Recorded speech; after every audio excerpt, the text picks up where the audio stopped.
ভাই সেই কাজ আমরা আগেই করে নিয়েছি, কারণ একজন গার্ড কী প্রয়োজনে যেন রাজভাইয়ের রুমে যায়।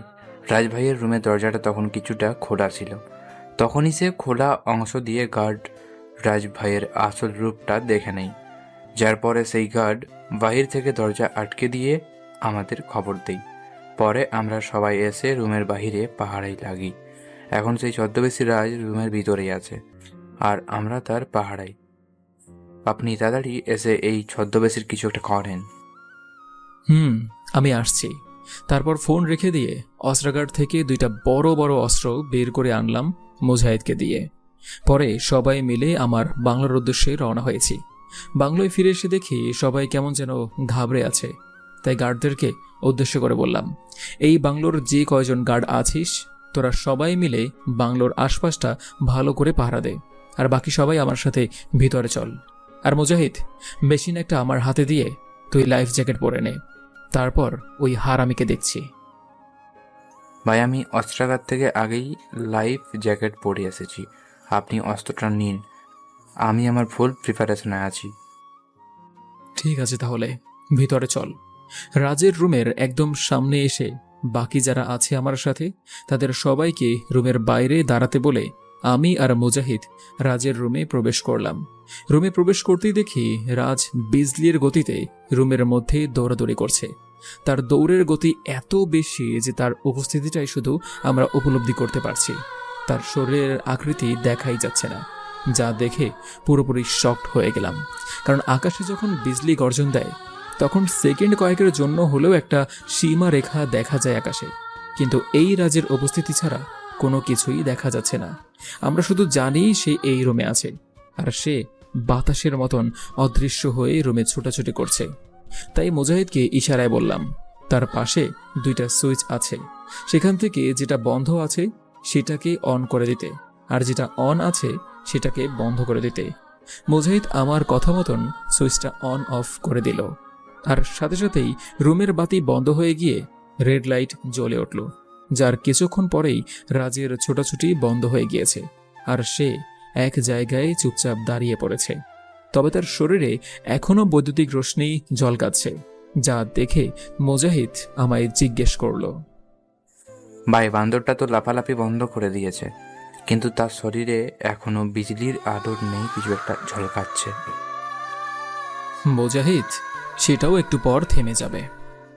আকাশের কথা মতন কিছুক্ষণ সময় পেরুতেই রাজের শরীর থেকে সমস্ত বৈদ্যুতিক রশ্মি গায়েব হয়ে গেছে, যেটা দেখে আকাশ রাজকে বলে, কি রে ছদ্মবেশী, কেমন বোধ করছিস এখন? বাহ, তাহলে তুই আমায় ধরে ফেলেছিস? ধরা খেয়ে গেছিস তুই। কিন্তু তুই তো আমায় বেশি সময় আটকে রাখতে পারবি না, কারণ আমি বিজলির গতিতে দৌড়ে তোর বলকের ইলেকট্রিক্সের মধ্যে নিজেকে আরো শক্তিশালী বানিয়ে নিয়েছে।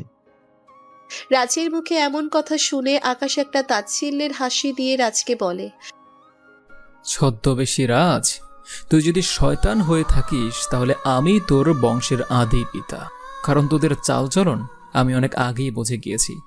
এই পর্যন্ত তোদেরকে নিয়ে বহু কিছুই দেখেছি এবং শুনেছি, যার পর আমার বুঝতে বাকি নেই যে তোদের কাছে সুপার ন্যাচারাল কোনো শক্তি আছে, এবং তোদের সেই শক্তিটা কোনো না কোনোভাবে ইলেকট্রিসিটির সাথে কানেক্টেড। তাই রুমের লাইট বন্ধ করে দিয়ে রেড লাইট জ্বালিয়ে দিয়েছি। আর এই রেড লাইটের কাজ হলো ইলেকট্রিক্যাল পাওয়ারকে দমন করা, এবং তার সাথে অশুভ কিছু রুমের মধ্যে প্রবেশ করলেই সেটার ইঙ্গিত দেওয়া। তাই তুই হাজারো শক্তিশালী হলেও এই রুমের মধ্যে তোর শক্তি কোনো কাজই করবে না। এবার দেখি তুই তোর শক্তির প্রদর্শন কর। আকাশ, তুই কিন্তু কাজটা ভালো করলি না। তুই কিন্তু অনেক বড় বিপদের মুখে পড়বি বলে দিলাম। তাই ভালো চাস তো রুমের লাইট জ্বালিয়ে দে, আমি চুপচাপ এখান থেকে চলে যাব, কারণ আমার যা তথ্য নেওয়ার সবটুকুই আমি নিয়ে নিয়েছি।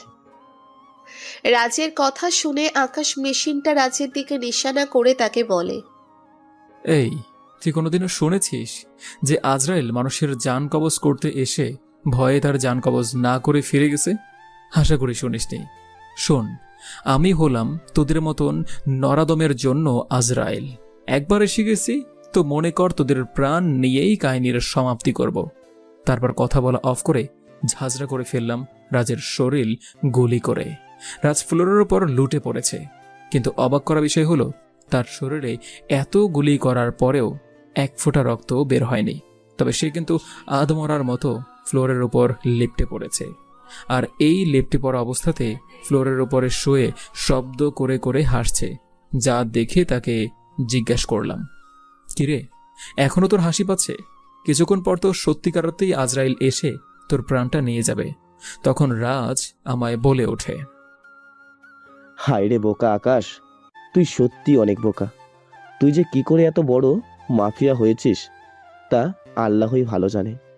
আচ্ছা, তুই যে আমায় এতগুলো গুলি করলি, কিন্তু আমার শরীর থেকে এক ফোঁটাও রক্ত বের হলো না, তা দেখে কি তুই কিছুই বুঝতে পারছিস না? অবশ্যই বুঝবি কি করে, কারণ তুই তো একটা বোকা।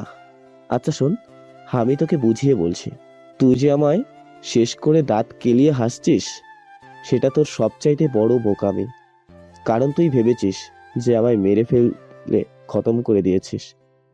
সত্যিকাণ্ডে এমনটা নয়, কারণ আমি কোনো মানুষ না, আমি হলাম আমার মালিকের বানানো একটা ক্লোন।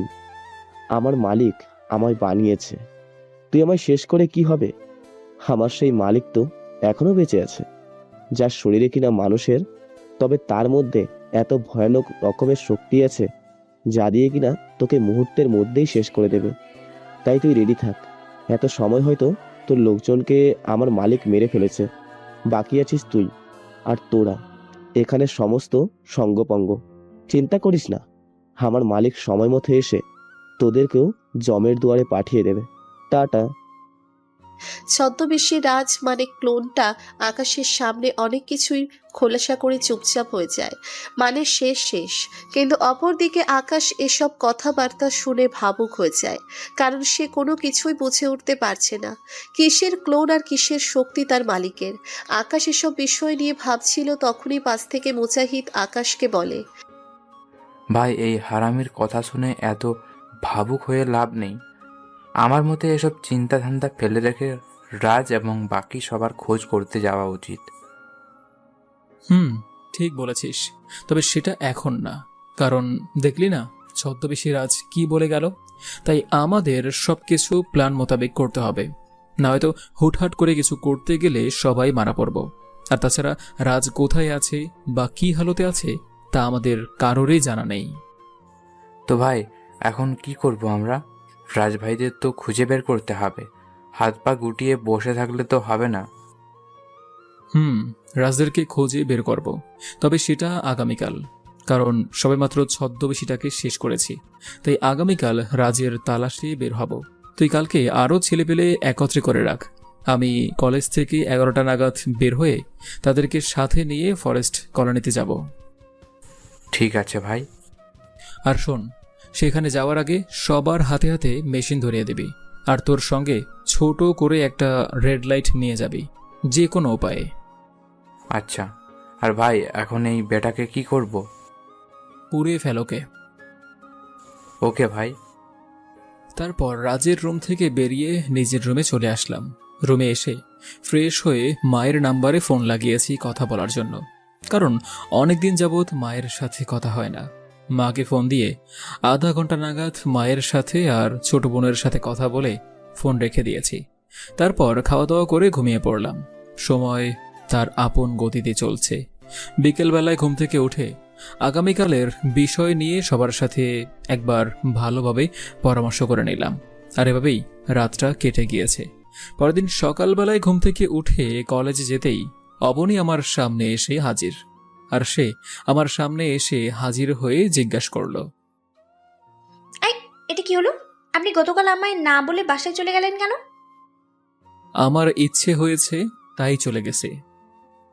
আরে আজব, আপনি আমায় না বলে হুট করে এভাবে চলে যেতে পারেন না। ম্যানার বলতে তো কোনো কিছু একটা আছে নাকি? এই মেয়ে, কিসের ম্যানার? হ্যাঁ, আর তোমাকে এত কিছুর কৈফিয়ত দিতে যাব কেন? কারণ আপনি এখন আর একা নন, আপনার সাথে আমার জীবনের সূত্র জুড়ে গেছে, তাই কৈফিয়ত দেবেন। অবনীর কথা শুনে হুট করেই মাথার রগটা চটে গিয়েছে, কারণ এই জীবনে আমার মা ছাড়া কেউ আমার থেকে কৈফত চায়নি, আর আমি দেইও নেই। আমি সবসময় আমার মতিগতি নিয়েই চলেছি। কারোর কাছে কৈফত দেওয়া বা কারোর ধার ধারার সময় আমার নেই। কিন্তু এই মেয়ে হুট করে এভাবে কৈফত চেয়ে আমার মাথার রক্তটা গরম করে দিয়েছে। তাই তাকে রেগে গিয়ে বললাম, এই মেয়ে, সোজা ক্লাস করতে যা। আরে, আপনি হঠাৎ এভাবে রেগে যাচ্ছেন কেন? আমি তো শুধু আপনার সাথে চলে যাওয়ার বিষয়টা জানতেই চেয়েছি। তোর জানার গোষ্ঠী মারি, তুই ক্লাসে যা। আর শোন, আমি কাউকে কৈফিয়ত দেওয়ার মতন পাবলিক না। আমার লাইফ আমার রুলস মোতাবেকই চলে। খামোখা আলগা কদর দেখাতে আসবি না আমাকে। যা, এখন আমার সামনে থেকে যা। আকাশের এমন কথায় অবনী এবার ভয় পেয়ে যায়। তাই সে চোখ মুখ কালো করে ক্লাসের জন্য চলে যায়। অবনী চলে যেতেই আকাশও নিজের ক্লাসে চলে যায়। তার মন মেজাজ কেমন যেন বিগড়ে আছে, কিন্তু সে নিজেকে সামলে নিয়ে 2টা ক্লাস করে। পরে 11টা বাজতেই সে ক্লাস থেকে বেরিয়ে আন্ডারগ্রাউন্ডে চলে যায়, কারণ আন্ডারগ্রাউন্ড থেকে মেশিন নিয়ে সবাই রাজকে খোঁজ করার মিশনে যাবে। সেখানে গিয়ে বিশাল একটা বহর নিয়ে ফরেস্ট কলোনির উদ্দেশ্যে রওনা হয়। সবাই মিলে ফরেস্ট কলোনিতে পৌঁছে গাড়ি থেকে নামে। তখনই বিশাল একটা দমকা হাওয়া শুরু হয়, যার ফলে চারপাশের ছোট ছোট জিনিস উড়তে শুরু করে, যেমন বালুকণা, পলিথিন, কাগজ ইত্যাদি, যার কারণে সবাই আবার গাড়ির ভিতরে ঢুকে বসে। গাড়ির ভিতরে ঢুকে বসতেই মুহূর্তের মধ্যে পুরো ফরেস্ট কলোনি বোমের মতন ব্লাস্ট হয়ে তছনছ হয়ে যায়, আর সাথে জায়গায় জায়গায় আগুন জ্বলতে শুরু করে, যেটা দেখে সবাই তাজ্জব হয়ে যায়। এমন সময় মানুষ আকৃতির কিছু একটা হাওয়ায় উড়ে এসে সবার গাড়ির সামনে দাঁড়ায়, যার সারা শরীর থেকে কিনা জ্বলজ্বল করে আগুন জ্বলছে। আগুনের কারণে লোকটার চেহারার আকৃতি ঠিকভাবে দেখা যাচ্ছে না। এই ভয়ানক দৃশ্য দেখে সবার চোখ কপালে উঠে যায়। আর মোহাজিদ আকাশের কথা মতন পকেটে করে নিয়ে আসা ছোট রেড লাইটটাও জোরে জোরে শব্দ করে জ্বলতে আরম্ভ করে, যেটা দেখে আকাশ এবং বাকি সবাই বুঝে যায় যে সামনে যে দাঁড়িয়ে আছে সে কোনো সাধারণ মানুষ না, সে মানুষের আকৃতি ধারণ করা কোনো এক নরখাদক। তাই সবাই ভয়ে চুপসে আছে, কিন্তু আকাশের ভিতরে কোনো ভয় ভীতি কাজ করছে না, কারণ সে সব সময় উপরওয়ালার উপরে বিশ্বাসী। আল্লাহ যেদিন তার নসিবে মৃত্যু লিখে রেখেছে সেদিনই তার মৃত্যু হবে। এছাড়া এই লম্বা সফরের জীবনে অনেক কিছুর সাথেই তার মোকাবিলা করতে হবে, এমন মনোভাব নিয়ে সে এগিয়ে চলেছে জীবনযাত্রায়। অপরদিকে মানুষ আকৃতির সেই আগুনের গোলাটা আকাশের গাড়ির একদম কাছাকাছি চলে আসে। আকাশও নিজেকে প্রস্তুত করে নিয়ে গাড়ি থেকে একাই নেমে পড়ে, তবে নামার আগে মুহাজিরদের হাত থেকে রেড লাইট নিয়ে নামে। তারপর মানুষ আকৃতির আগুনের গোলাটাকে বলে, হেই, তুই কে? আর ফরেস্ট কলোনির এই নাজেহাল অবস্থা হয়েছে কি করে? আমি তোর জম, আর এই ফরেস্ট কলোনিকে আমি আমার শক্তির দ্বারায় জ্বালিয়ে পুড়িয়ে তছমছ করে দিয়েছি। দেখ, একবার তাকিয়ে দেখ চারপাশটা, কি সুন্দর করে জল জল করছে সবকিছু। সমস্ত ঘরবাড়ি জ্বলে পুড়ে ছাই হয়ে গেছে, সাথে এই এলাকার সমস্ত লোকজন চির নির্দায় ঘুমিয়ে পড়েছে। সবাইকে শেষ করে দিয়েছি আমি। হায় রে যমরাজ, তোর বাহাদুরি সবার সামনে চললেও আমার সামনে চলবে না, কারণ বাকি সবার মতন আমি না। তোর টক্কর আমি বরাবরের মতো করেই দেব। তোকে জায়গা মতো নিয়ে গিয়ে যন্ত্রণা দিয়ে মারব। তুই যত বড় পাষাণ হোস না কেন, মনে রাখবেই তোর থেকে বড় পাষাণ আমি। এই যে তুই এতগুলো লোককে জ্বালিয়ে পুড়িয়ে মেরেছিস এবং তাদের ঘর বাড়ি জ্বালিয়ে দিয়েছিস, এর প্রাপ্য শাস্তি তুই পাবি। কি, তুই আমাকে মারবি? তোর সে ক্ষমতা হয়েছে এখনো? ক্ষমতার এখনো কিছুই দেখিস নাই তুই। আমি একবার ক্ষমতা দেখাতে শুরু করলে তোর এই শক্তি তোর জন্যই কাল হয়ে দাঁড়াবে। তাই তুই নিজের ভালো চাস তো নিজেকে প্রশাসনের কাছে সঁপে দে, না হয় কুকুরের মতন করে মেরে রাস্তার পাশে ফেলে রাখবো। মানুষ আকৃতির আগুনের গোলাটা আকাশের কথা শুনে প্রচণ্ড ক্ষিপ্ত হয়ে যায় আকাশের উপরে। তাই সে হাত দিয়ে আশেপাশের কয়েকটা বড় বড় গাছের দিকে ইশারা করে, যার ফলে হাত থেকে আগুন বের হয়ে সেই গাছগুলোর উপরে পড়ে, আর সাথে সাথে গাছগুলোতে আগুন ধরে যায়, যেটা দেখে আকাশ ভয় পাওয়ার বদলে বুকে সাহস জমিয়ে তাকে বলে, ভাইরে, তোর দেখানো ভয়ে আমার শরীরের একটা পশমও নড়বে না। তুই পারলে আমার কিছু করে দেখা। এবার মানুষ আকৃতির আগুনের গোলাটাকে আর ধরে রাখে কে? আকাশের কথা শুনে চরম পরিমাণে অপমান বোধ করে সে। তাই সে এবার আকাশের দিকে হাত দিয়ে ইশারা করে আকাশকে আগুনের সাহায্যে পুড়িয়ে মারার জন্য। কিন্তু তখনই অদ্ভুত কাণ্ডটা ঘটে। মানুষ আকৃতির আগুনের গোলাটা আকাশের দিকে আগুন ছুড়তে চাইলেও আগুন বের হয় না, যেটা দেখে সে এবার নিজেই তাজ্জব হয়ে যায়। ঠিক সেই সময় আকাশ কোমর থেকে মিনি সাইজের একটা গান বের করে সেই মানুষ আকৃতির আগুনের গোলাটার দিকে শুট করে, যার ফলে সে ভয়ানকভাবে একটা চিৎকার দিয়ে সেখান থেকে উড়ে পালায়। আর উড়ে যেতে যেতে আকাশের দিকে আঙ্গুল ইশারা করে বলে, তোকে আমি দেখে নেব, তোর মতো মানুষকে আমি পায়ে নিচে কুচলে মারি। এখানে আমার গায়ে তুই হিট করেছিস, এর ফল তুই পাবি, খুব ভয়ানকভাবে পাবি, মরবি তুই। এসব বলে মানুষ আকৃতির আগুনের গোলাটা উড়ে সেখান থেকে নিজের অবস্থা ত্যাগ করে। মানুষ আকৃতির আগুনের গোলাটা নিজের অবস্থান ত্যাগ করতেই আকাশও ফিরে এসে নিজের গাড়িতে উঠে বসে। আকাশ গাড়িতে উঠে বসতেই মুজাহিদ তাকে প্রশ্ন করে, ভাই এটা কি ছিল? মানুষ আকৃতির আগুনের গোলাটা গাছের দিকে ইশারা করতেই গাছ আগুনে পুড়ে তছনছ হয়ে গেছে। সেখানে আপনার দিকে হাতের ইশারা করাই তার হাত থেকে আগুন বের হয়নি, আর আপনারও কিছু হয়নি। মুজাহিদ, এই অদ্ভুত কাণ্ডের বিশ্লেষণ আমি নিজেও করতে পারবো না, কারণ আমি নিজেও অবাক হয়ে আছি। আমি ভেবেছি সে আমার দিকে আগুন ছুড়ে মারলে আমি সরে গিয়ে নিজেকে প্রোটেক্ট করব। সেখানে তার হাত থেকে আগুনই বের হয়নি, উল্টো আমি তাকে ধুল চাটিয়ে দিয়েছি। ভাই যেটাই হবে হোক, আপনি সুস্থ স্বাভাবিক আছেন, আর সে আপনার কোনো ক্ষতি করতে পারেনি, আমরা এতেই খুশি। আচ্ছা, এখন কি করবি? রাজের তালাশে এসেছিলাম, কিন্তু এই বদমাসটা তো পুরো ফরেস্ট কলোনিটাই আগুন দিয়ে জ্বালিয়ে দিয়েছে, সাথে অনেক মানুষও মেরে ফেলেছে। ভাই আমাদের এখন এখান থেকে চলে যাওয়া উচিত। ঠিক বলেছিস। এই ড্রাইভার, গাড়ি স্টার্ট কর। আকাশের কথা মতন ড্রাইভার গাড়ি স্টার্ট করে ফরেস্ট কলোনি থেকে ফিরে আসবে। তখনই কোথা থেকে যেন রাজ আকাশ ভাই বলে চিৎকার করে ওঠে। রাজের গলার আওয়াজ শুনে ড্রাইভার গাড়ি থামিয়ে দেয়, আর সবাই গাড়ি থেকে নেমে পড়ে রাজের তালাশ করার জন্য। ঠিক সেই সময় রাজ তার সঙ্গী সাথী এবং মিনিস্টার সাহেব সহ ফরেস্ট কলোনির ভিতর থেকে আরও অনেকেই বেরিয়ে আসে, যেটা দেখে কিনা সবাই খুশি হয়ে যায়। আকাশ তাড়াতাড়ি রাজের দিকে এগিয়ে গিয়ে তাকে জিজ্ঞেস করে, এই তুই ঠিক আছিস তো? ভাই ঠিক আছে, কিন্তু আরেকটুর জন্যে হলে মারা পড়তাম। কামিনার বাচ্চাটা আমাদের সবাইকে তুলে এনে একটা ঘরের মধ্যে বন্দি করেছে, যেখানে আগ থেকে মিনিস্টার সাহেবও এবং তার লোকজনও ছিল। তারপর কমিনার বাচ্চাটা আমাদেরকে ঘরের ভিতরে রেখে ঘর বন্দি করে দেয়, আর পুরো ফরেস্ট কলোনিতে আগুন লাগিয়ে দেয়। যেই আগুনে অনেকেই জ্বলে পড়ে মরে গেছে, কিন্তু আমরা সবাই কোনোভাবে ঘরের দরজা ভেঙে বেরিয়ে নিজেদের প্রাণ বাঁচিয়েছি। যাক, শুক্রিয়া, আল্লাহ বাঁচিয়েছে তোদেরকে। আচ্ছা, এখন চল এখান থেকে যাওয়া যাক, কারণ এত সময়ে সারা দেশেই খবর ছড়িয়ে পড়েছে এই অগ্নিকাণ্ডের। তাই আমাদের চটজলদি এইখান থেকে বাসায় ফিরে যাওয়া উচিত, না হয়তো পরে আমরাই ফেসে যাব। আর তুই তো জানিস এই দুনিয়ার রীতি রেওয়াজ কেমন, জালিমরা জুলুম করে আর ফেসে যায় নিরীহ মানুষ। তাই তাড়াতাড়ি এই জায়গা ত্যাগ কর। আকাশের কথা শুনে পাশ থেকে মিনিস্টার সাহেব বলে ওঠে, আকাশ ভাই, আপনি কে সেটা আমি আপনাকে দেখেই বুঝে নিয়েছি।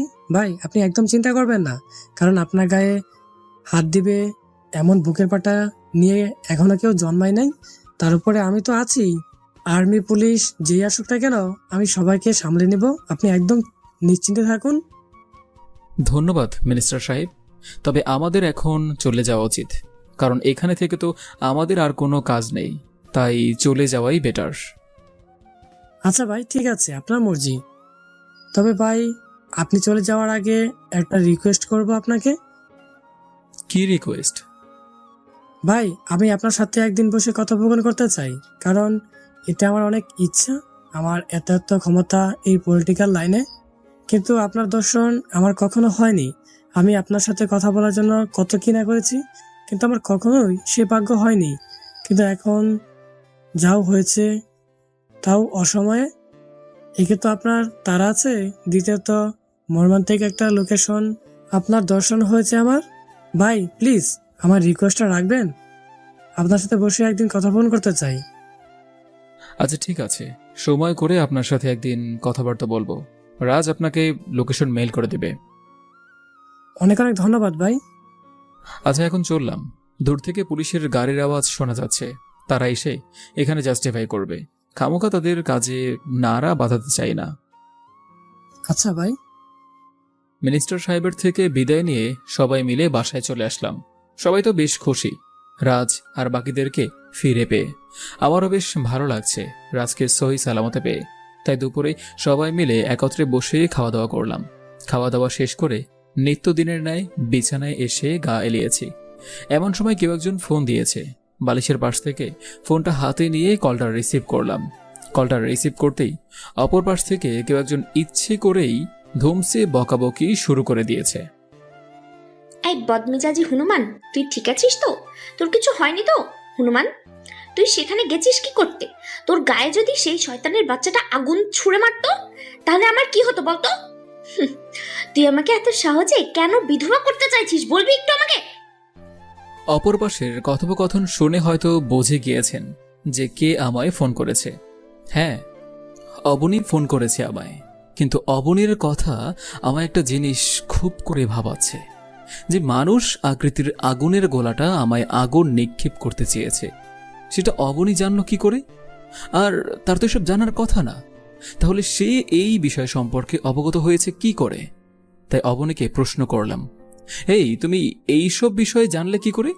তুমি তো সেখানে ছিলে না, তাহলে তুমি এইসব বিষয় সম্পর্কে জানলে কি করে?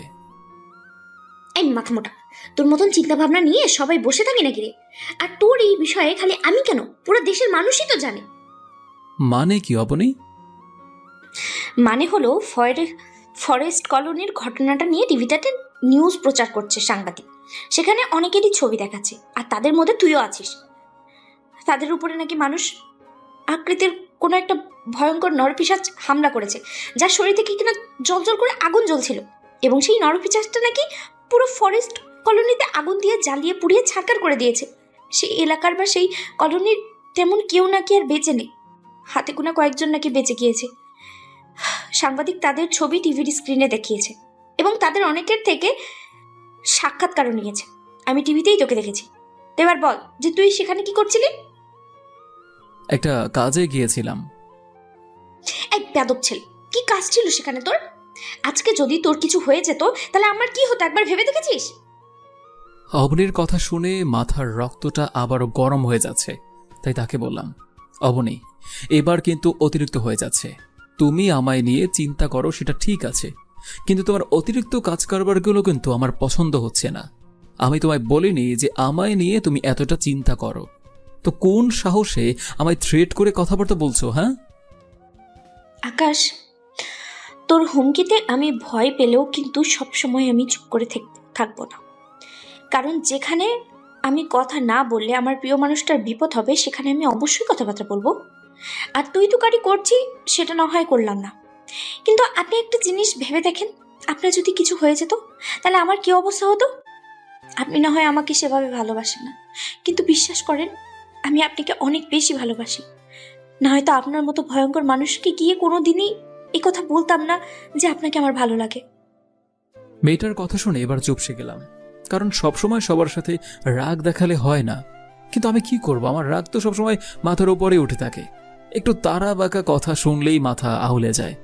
তবে এখানে মানুষটা আমার জন্য কষ্ট পাচ্ছে, তাই তাকে শান্ত গলায় বললাম, অবনী, আসলে সরি, আমি আর তুমি আমায় নিয়ে টেনশন করো সেটা নিয়ে আমি আর কিছুই বলবো না, কারণ টেনশন করার মতো অধিকার একটু হলেও তুমি রাখো। তো এবার বলেন আপনি সেখানে কেন গিয়েছিলেন? অবনী, সেই এলাকাতে আমার এক পরিচিত মানুষ থাকে, আমি তার সাথে দেখা করতে গিয়েছিলাম। তুমি প্লিজ আমাকে নিয়ে এখন আর টেনশন করিও না। হ্যাঁ, আমি ঠিক আছি। আপনি ঠিক আছেন কি না আছেন সেটা আমি নিজের চোখে দেখেই বিশ্বাস করব। আপনি আমার সাথে এক্ষুনি এসে দেখা করবেন। এমনিতেই সকালবেলা এক গাদা কথা শুনিয়ে রেখে গেছেন আমায়, তার উপরে টিভিতে এসব দেখে মাথা পুরো নষ্ট হয়ে আছে আমার। আপনি প্লিজ আমার সাথে একটু দেখা করুন, আমি আপনাকে দেখতে চাই এক্ষুনি। অবনী, এখন কি করে? এখন তো ভরা দুপুর, আর তাছাড়া তুমি তো বাসায় চলে গিয়েছো। তোমার বাসায় লোকজন কি বলবে? দুপুর টুপুর বুঝি না আমি। আপনি আমার সাথে এখন দেখা করবেন ব্যাস, না হয়তো আমি খাওয়া দাওয়া বন্ধ করে দিয়ে বসে থাকবো। আর আমার বাসার পরিবারের কেউ থাকে না, আমি একাই এই শহরে থাকি। আমার পরিবার পরিজন সবাই গ্রামে। আমি পড়ালেখার জন্য শহরে এসেছি। শহরে এসে দুজন পরিচিত আপুর ফ্ল্যাটে উঠেছি। কিন্তু আপনার এখানে আসতে হবে না, তবে বাসায় এসে দেখা করলে সমস্যা নেই, কিন্তু তারপরেও বাইরে কোনো একটা জায়গায় দেখা করব। আচ্ছা ঠিক আছে, তো এবার বলো কই দেখা করবা? আমার বাসা থেকে কিছুটা দূরে একটা পার্ক আছে, আমি ঠিকানা মেসেজ করে পাঠিয়ে দিচ্ছি, আপনি সেখানে চলে আসুন, আমি সেখানেই থাকবো। আচ্ছা, আমি সেখানে পৌঁছাচ্ছি কিছু সময়ের মধ্যে। জলদি আসবেন। আচ্ছা, তারপর ফোনটা কেটে দিলাম। তবে এখনো একটা কথা বাকি আছে জানার অবনীর থেকে, যেটা তার থেকে জিজ্ঞেস করতে ভুলে গিয়েছিলাম। সে আমার নাম্বার কোথা থেকে পেয়েছে সেটা জানা বাকি আমার। আচ্ছা, সেটা অবনীর কাছে গিয়েই জেনে নেওয়া যাবে। তারপর বিছানা ছেড়ে উঠে গায়ে শার্ট জড়িয়ে নিয়ে ড্রাইভারকে বললাম গাড়ি স্টার্ট দিতে। তখন মোজাহিদ এসে বলল, ভাই আপনি কি কোথায় যাচ্ছেন? যদি যেয়ে থাকেন আমি তাহলে এক্ষুনি আসছি। আরে মোজাহিদ, সমস্যা নেই, তুই বাসায় থেকেই রেস্ট কর। ভাই সমস্যা নেই, মানে আপনি গাড় ছাড়া বের হবেন নাকি? গার্ড ছাড়াই বের হব, কারণ যেখানে যাব সেখানে পরিবেশটা একদম ভিন্ন। আর যার সাথে দেখা করতে যাব সেই মানুষটা আমাকে একদম একাকী দেখতে চায়। তাই তোদের কারোর যাওয়ার প্রয়োজন নেই, তোরা বাসায় থাক। ভাই আমার কেমন যেন ভয় হচ্ছে। আরে ভয় পাচ্ছিস কেন খামোকা তুই? আমি তো দূরে কোথাও যাচ্ছি না, আর কোনো পুরুষের সাথেও দেখা করতে যাচ্ছি না। আমি যাচ্ছি অবনের সাথে দেখা করতে, কারণ মেয়েটা পাগলামো শুরু করেছে। আর তোরা তো জানিস, ও যদি আমার সাথে তোদের দেখে তাহলে রিয়্যাক্ট করবে। আচ্ছা ঠিক আছে ভাই, তাহলে আপনি একাই যান, কারণ ভাবির সাথে দেখা করতে যাবেন। সেখানে আমরা যে কোনো কাজ নেই। তবে হ্যাঁ, কোনো সমস্যা হলে অবশ্যই কিন্তু ফোন করবেন।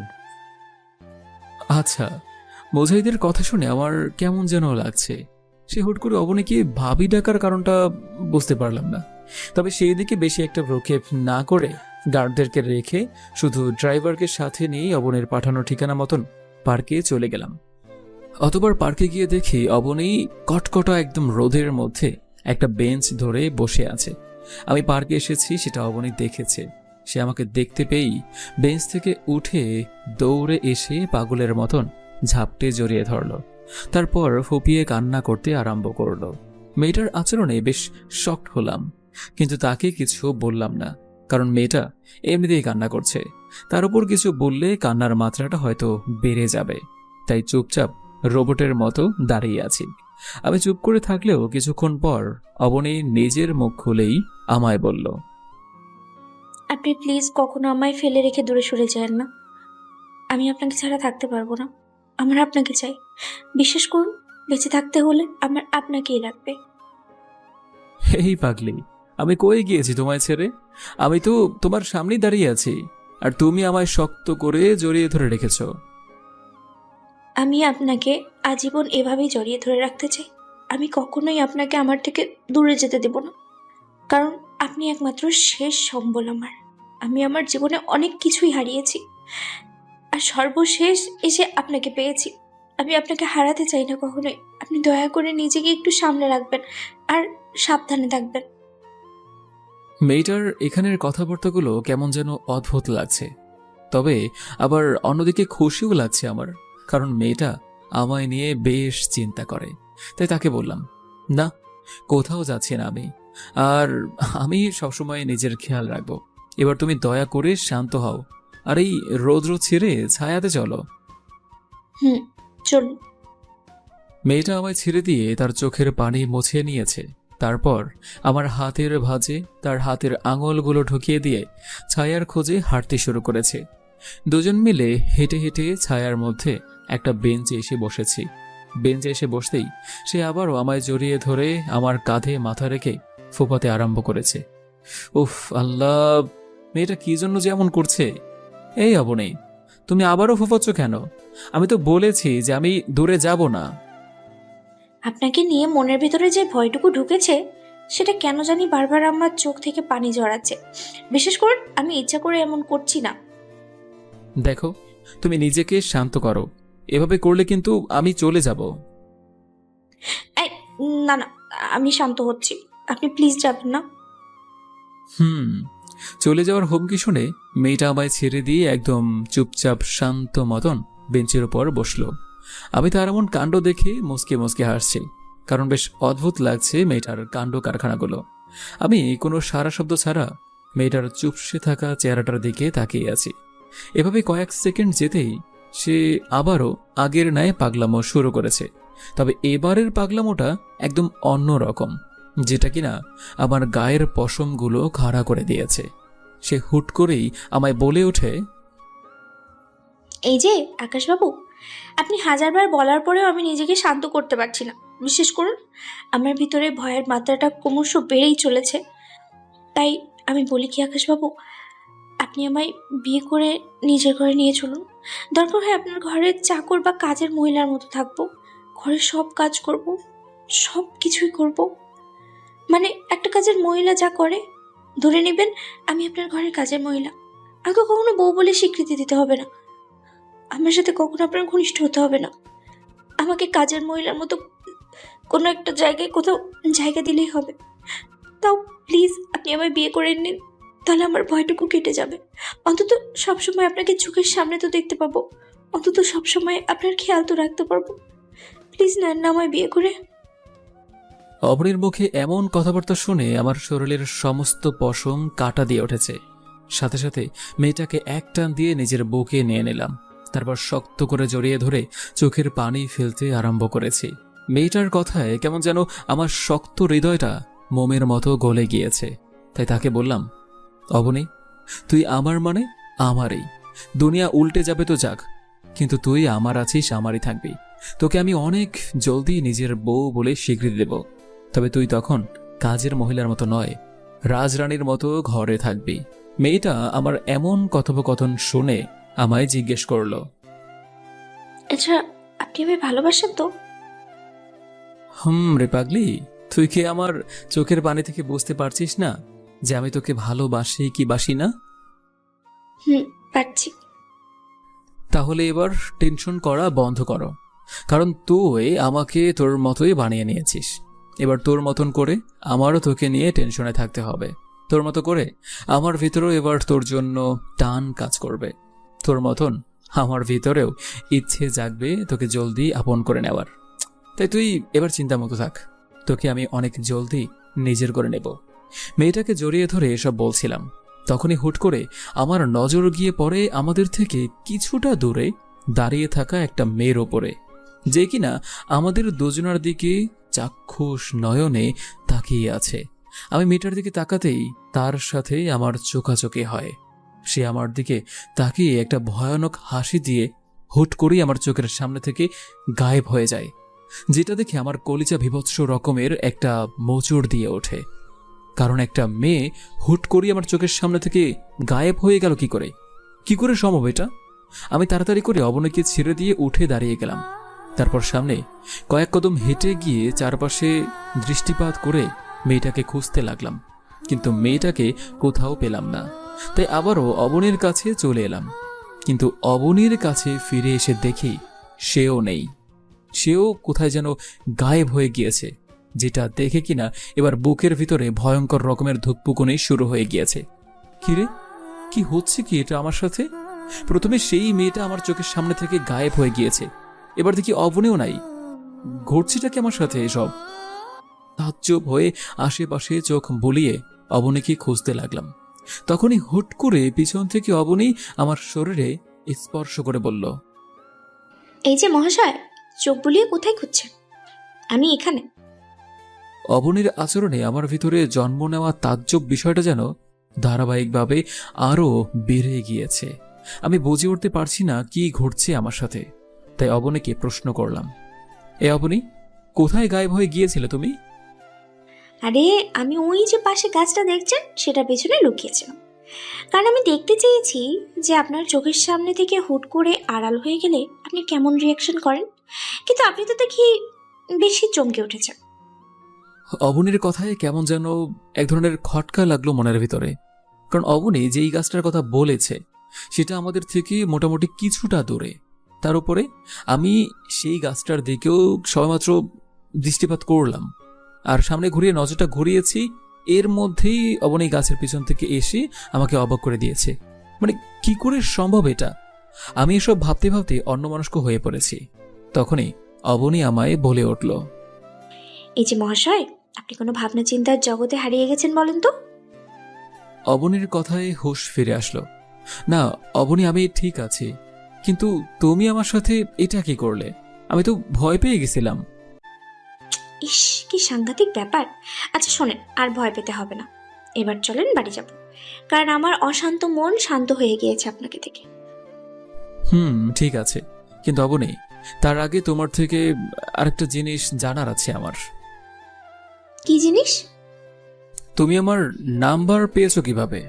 আমার নাম্বার তো কারো কাছেই নাই। কারণ বললে আপনি হয়তো ওনাকে বকাবকি করবেন। আরে কাকেই বকাবকি করব আমি? তুমি দেখি নামটা বলো। বকবে না কিন্তু, আগেই বলে দিলাম। আচ্ছা বলো।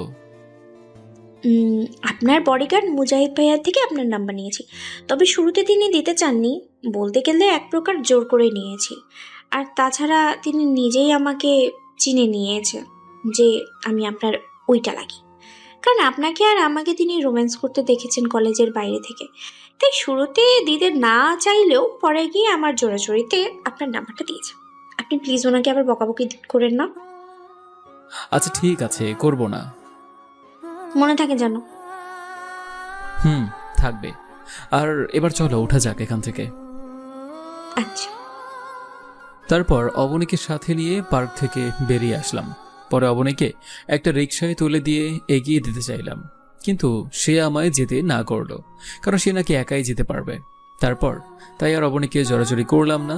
অবনীকে রিকশায় করে পাঠিয়ে দিয়ে আমি নিজেও গাড়িতে উঠে বাসায় চলে আসলাম।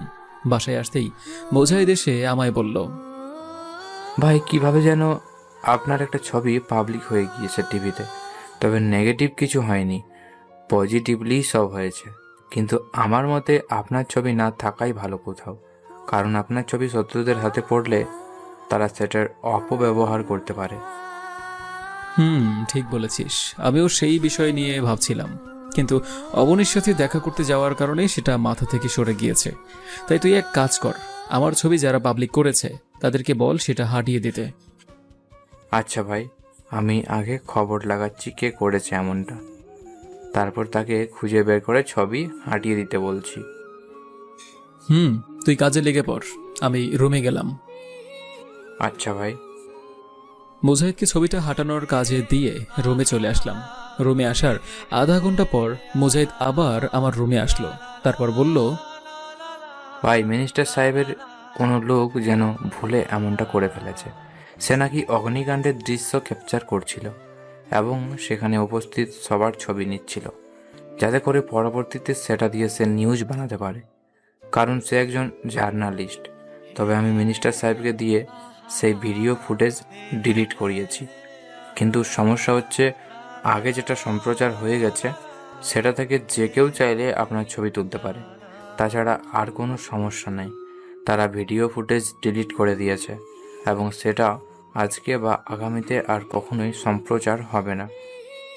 আচ্ছা সমস্যা নাই, আমার ছবির ফুটেজটা দিয়ে আর নিউজ না করলেই হলো। আর এটা আমিও জানি যে যেই খবর একবার সম্প্রচার হয়েছে সেটা ঠিক করার আর কোনো উপায় নেই। তবে টিভি নিউজওয়ালারা তো একটা নিউজ সারাদিনে দেখা যায় অনেক কয়েকবার কভার করে, তাই আমি তোকে বলেছি সেটা যেন আর না হয়। ভাই, সেটা আর হবে না। আচ্ছা যা, এবার গিয়ে রেস্ট কর, না হয় বাকিদের সাথে আড্ডা মার গিয়ে। আমি একটু বিছানায় শুয়ে বিশ্রাম নেব। আচ্ছা ভাই, আমি চলে গেলাম, আপনি বিশ্রাম নেন। মুজাহিদ চলে গেল। আমি বিছানায় শুয়ে শুয়ে অবিনের কথা ভাবছি।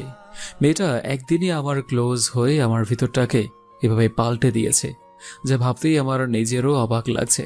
তবে সবকিছুর ভিড়ে অবনীর আরেকটা কথা আমায় ভাবাচ্ছে, যে সে হুট করে উধাও হয়ে গিয়ে পরবর্তীতে আবার আমার কাছে এসে বলছে সে আমার রিয়াকশন দেখতে চেয়েছে।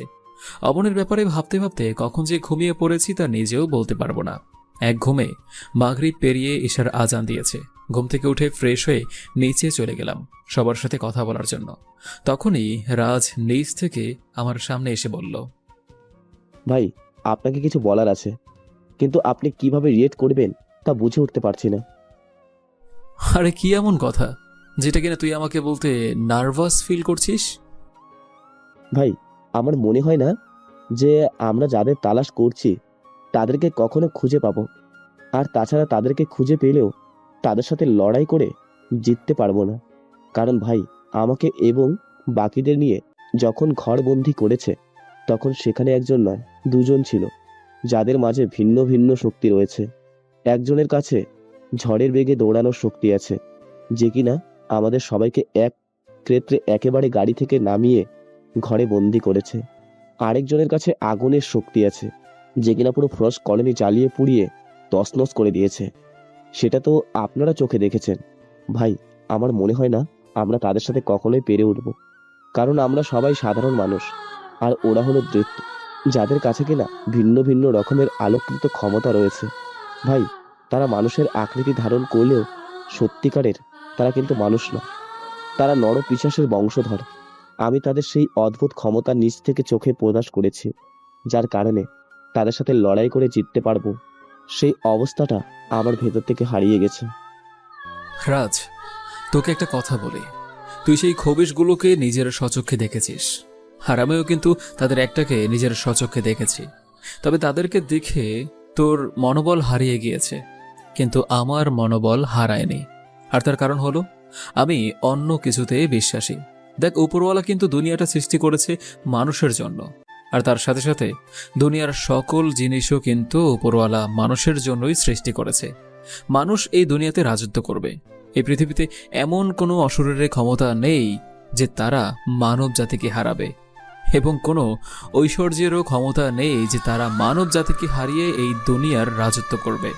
আমি তার কারণটা কিন্তু আগেই বলে দিয়েছি, এই পৃথিবীটা মানুষের।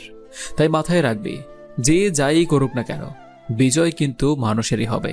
তাই তুই তোর চিন্তা ভাবনার পরিবর্তন ঘটা। আর তাছাড়া আরেকটা গুরুত্বপূর্ণ কথা তোকে বলি এবং বাকি সবাইকে বলছি, তোরা নিজেদের চোখে মানুষরূপী অত্যাধিক শক্তির অধিকার হিসেবে যাদেরকে দেখতে পাচ্ছিস, আমার মতে তারাও কিন্তু মানুষ। হয়তো তাদের কাছে কোনো না কোনো একভাবে এই বিশেষ শক্তিগুলো এসেছে। আর তাই আমার মতে আমাদের সকলকে আগে তাদের সেই শক্তির উৎসকে খুঁজে বের করতে হবে, তাহলেই তাদেরকে হারানো সম্ভব। তাদেরকে সেই শক্তির উৎসকে জানতে পারলেই তারা আমাদের হাতের মুঠোয় চলে আসবে। তাই কেউ ঘাবড়ে না থেকে তাদের দুর্বলতা সম্পর্কে সবাই জানার চেষ্টা করো। আর রাজ, তুই আমার কথার উপর আমল কর। ভাই, ক্ষমা করবেন, আমি তাদের ক্ষমতা দেখে ভয় পেয়ে গিয়েছিলাম, কিন্তু বর্তমানে আপনার কথা শুনে আমার মনোবল সেই আগের মতো হয়ে গেছে, বরং তার থেকেও আরো বেশি বেড়ে গেছে। ভাই, আমি কথা দিচ্ছি, তাদের দুর্বলতার সম্পর্কে জেনেই আমি বস্তুত বিশ্বাস করে ফেলবো।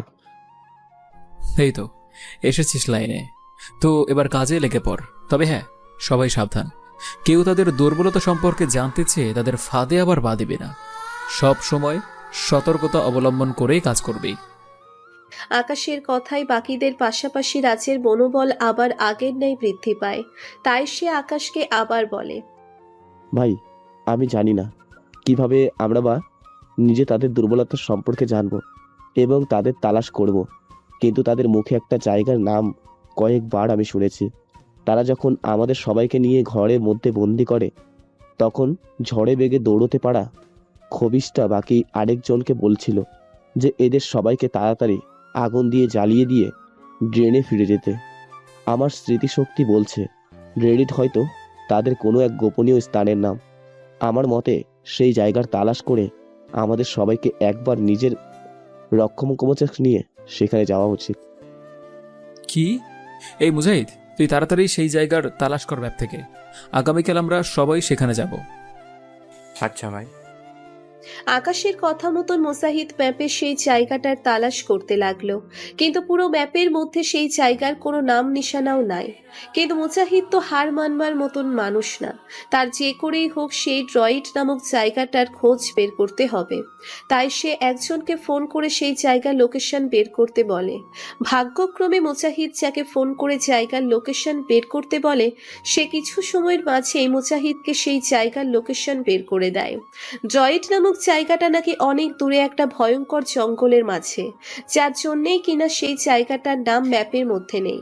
আর সেখানে যেতে হলে নাকি হেলিকপ্টার প্রয়োজন, না হয়তো ভূমির রাস্তা দিয়ে গেলে জঙ্গলের আদিবাসী, না হয়তো জঙ্গলে ভয়ানক জীবজন্তুর শিকার হতে হবে সবাইকে। মুজাহিদ সেই জায়গার তথ্য বের করে আকাশকে জানায়। আকাশ সেখানে যাওয়ার প্রস্তুতি স্বরূপ রাতের বেলাতেই অনেক কয়টা হেলিকপ্টার ঠিক করে। তারপর তারা সবাই মিলে আগামীকাল ভোরবেলায় সূর্য উদয় হওয়ার পর সেখানে যাওয়ার জন্য রওনা হবে বলে মনস্থির করে। সেই মোতাবেক সবাই রাতের বেলায় তাড়াতাড়ি করে ঘুমিয়ে পড়ে। আকাশও বাকি সবার মতন ঘুমিয়ে পড়েছে, কিন্তু মাঝরাতে এসে অনুভব করে তাকে কেউ জড়িয়ে ধরে শুয়ে আছে, এবং সেই জড়িয়ে ধরা ব্যক্তিটা থেকে সে খুব উষ্ণতা পাচ্ছে। শুরুতে এই বিষয়টা তার ভালো লাগলেও পরবর্তীতে ঘুমের মধ্যে সে এই বিষয়টাকে নিয়ে কেমন যেন একটা অন্যরকম ফিল করে, যার কারণে তার ঘুম একদম হালকা হয়ে যায়। ঘুম হালকা হতেই পরক্ষণে আকাশ চোখ মেলে বসে কে তাকে জড়িয়ে ধরেছে সেটা দেখার জন্য। তখনই সে দেখতে পায় অবনী তাকে খুব শক্ত করে নিজের শরীরের সাথে লেপ্টে ধরে আছে। আকাশ অবনীকে এভাবে দেখতে পেয়ে ব্যাপক পরিমাণে ভয় পেয়ে যায়, যার কারণে সে চিৎকার করে ওঠে। কিন্তু দুঃখজনক কাহিনী হলো, আকাশ চিৎকার করার আগ মুহূর্তেই অবনী তার শরীরের সমস্ত শক্তি দিয়ে আকাশের মুখ চেপে ধরে, যার কারণে আকাশের চিৎকারের শব্দ কেউ শুনবে তো দূরের কথা, সে নিজেই নিজের চিৎকারের শব্দ শুনতে পায় না। তার উপরে এখন তার নিঃশ্বাস নিতেও কষ্ট হচ্ছে। অপরদিকে অবনী আকাশের কষ্ট হচ্ছে দেখেও সে তাকে ছাড়ে না, বরং আরো শক্ত করে আকাশের মুখ চেপে ধরে। মনে হচ্ছে যেন সে আকাশের নিঃশ্বাস আটকে দিয়ে তাকে মেরে ফেলতে চায়। আকাশ অবনীর এমন কর্মকাণ্ডে জবাই করে দেওয়া মুরগির মতন ছটফট করছে, তবে সে হার মানেনি। তার যত কষ্টই হোক না কেন, সে বরাবরের মতোই চেষ্টা করে যাচ্ছে অবনী থেকে ছাড়া পাওয়ার জন্য।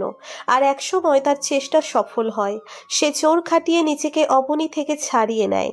তারপর বড় বড় শ্বাস নিতে নিতে আগের চেয়ে আরো জোরে শব্দ করে চেঁচিয়ে ওঠে, আর পরক্ষণেই সে লাফ দিয়ে শোয়া থেকে উঠে বসে পড়ে। কিন্তু সে এবার নিজের আশেপাশে কাউকেই দেখতে পাচ্ছে না।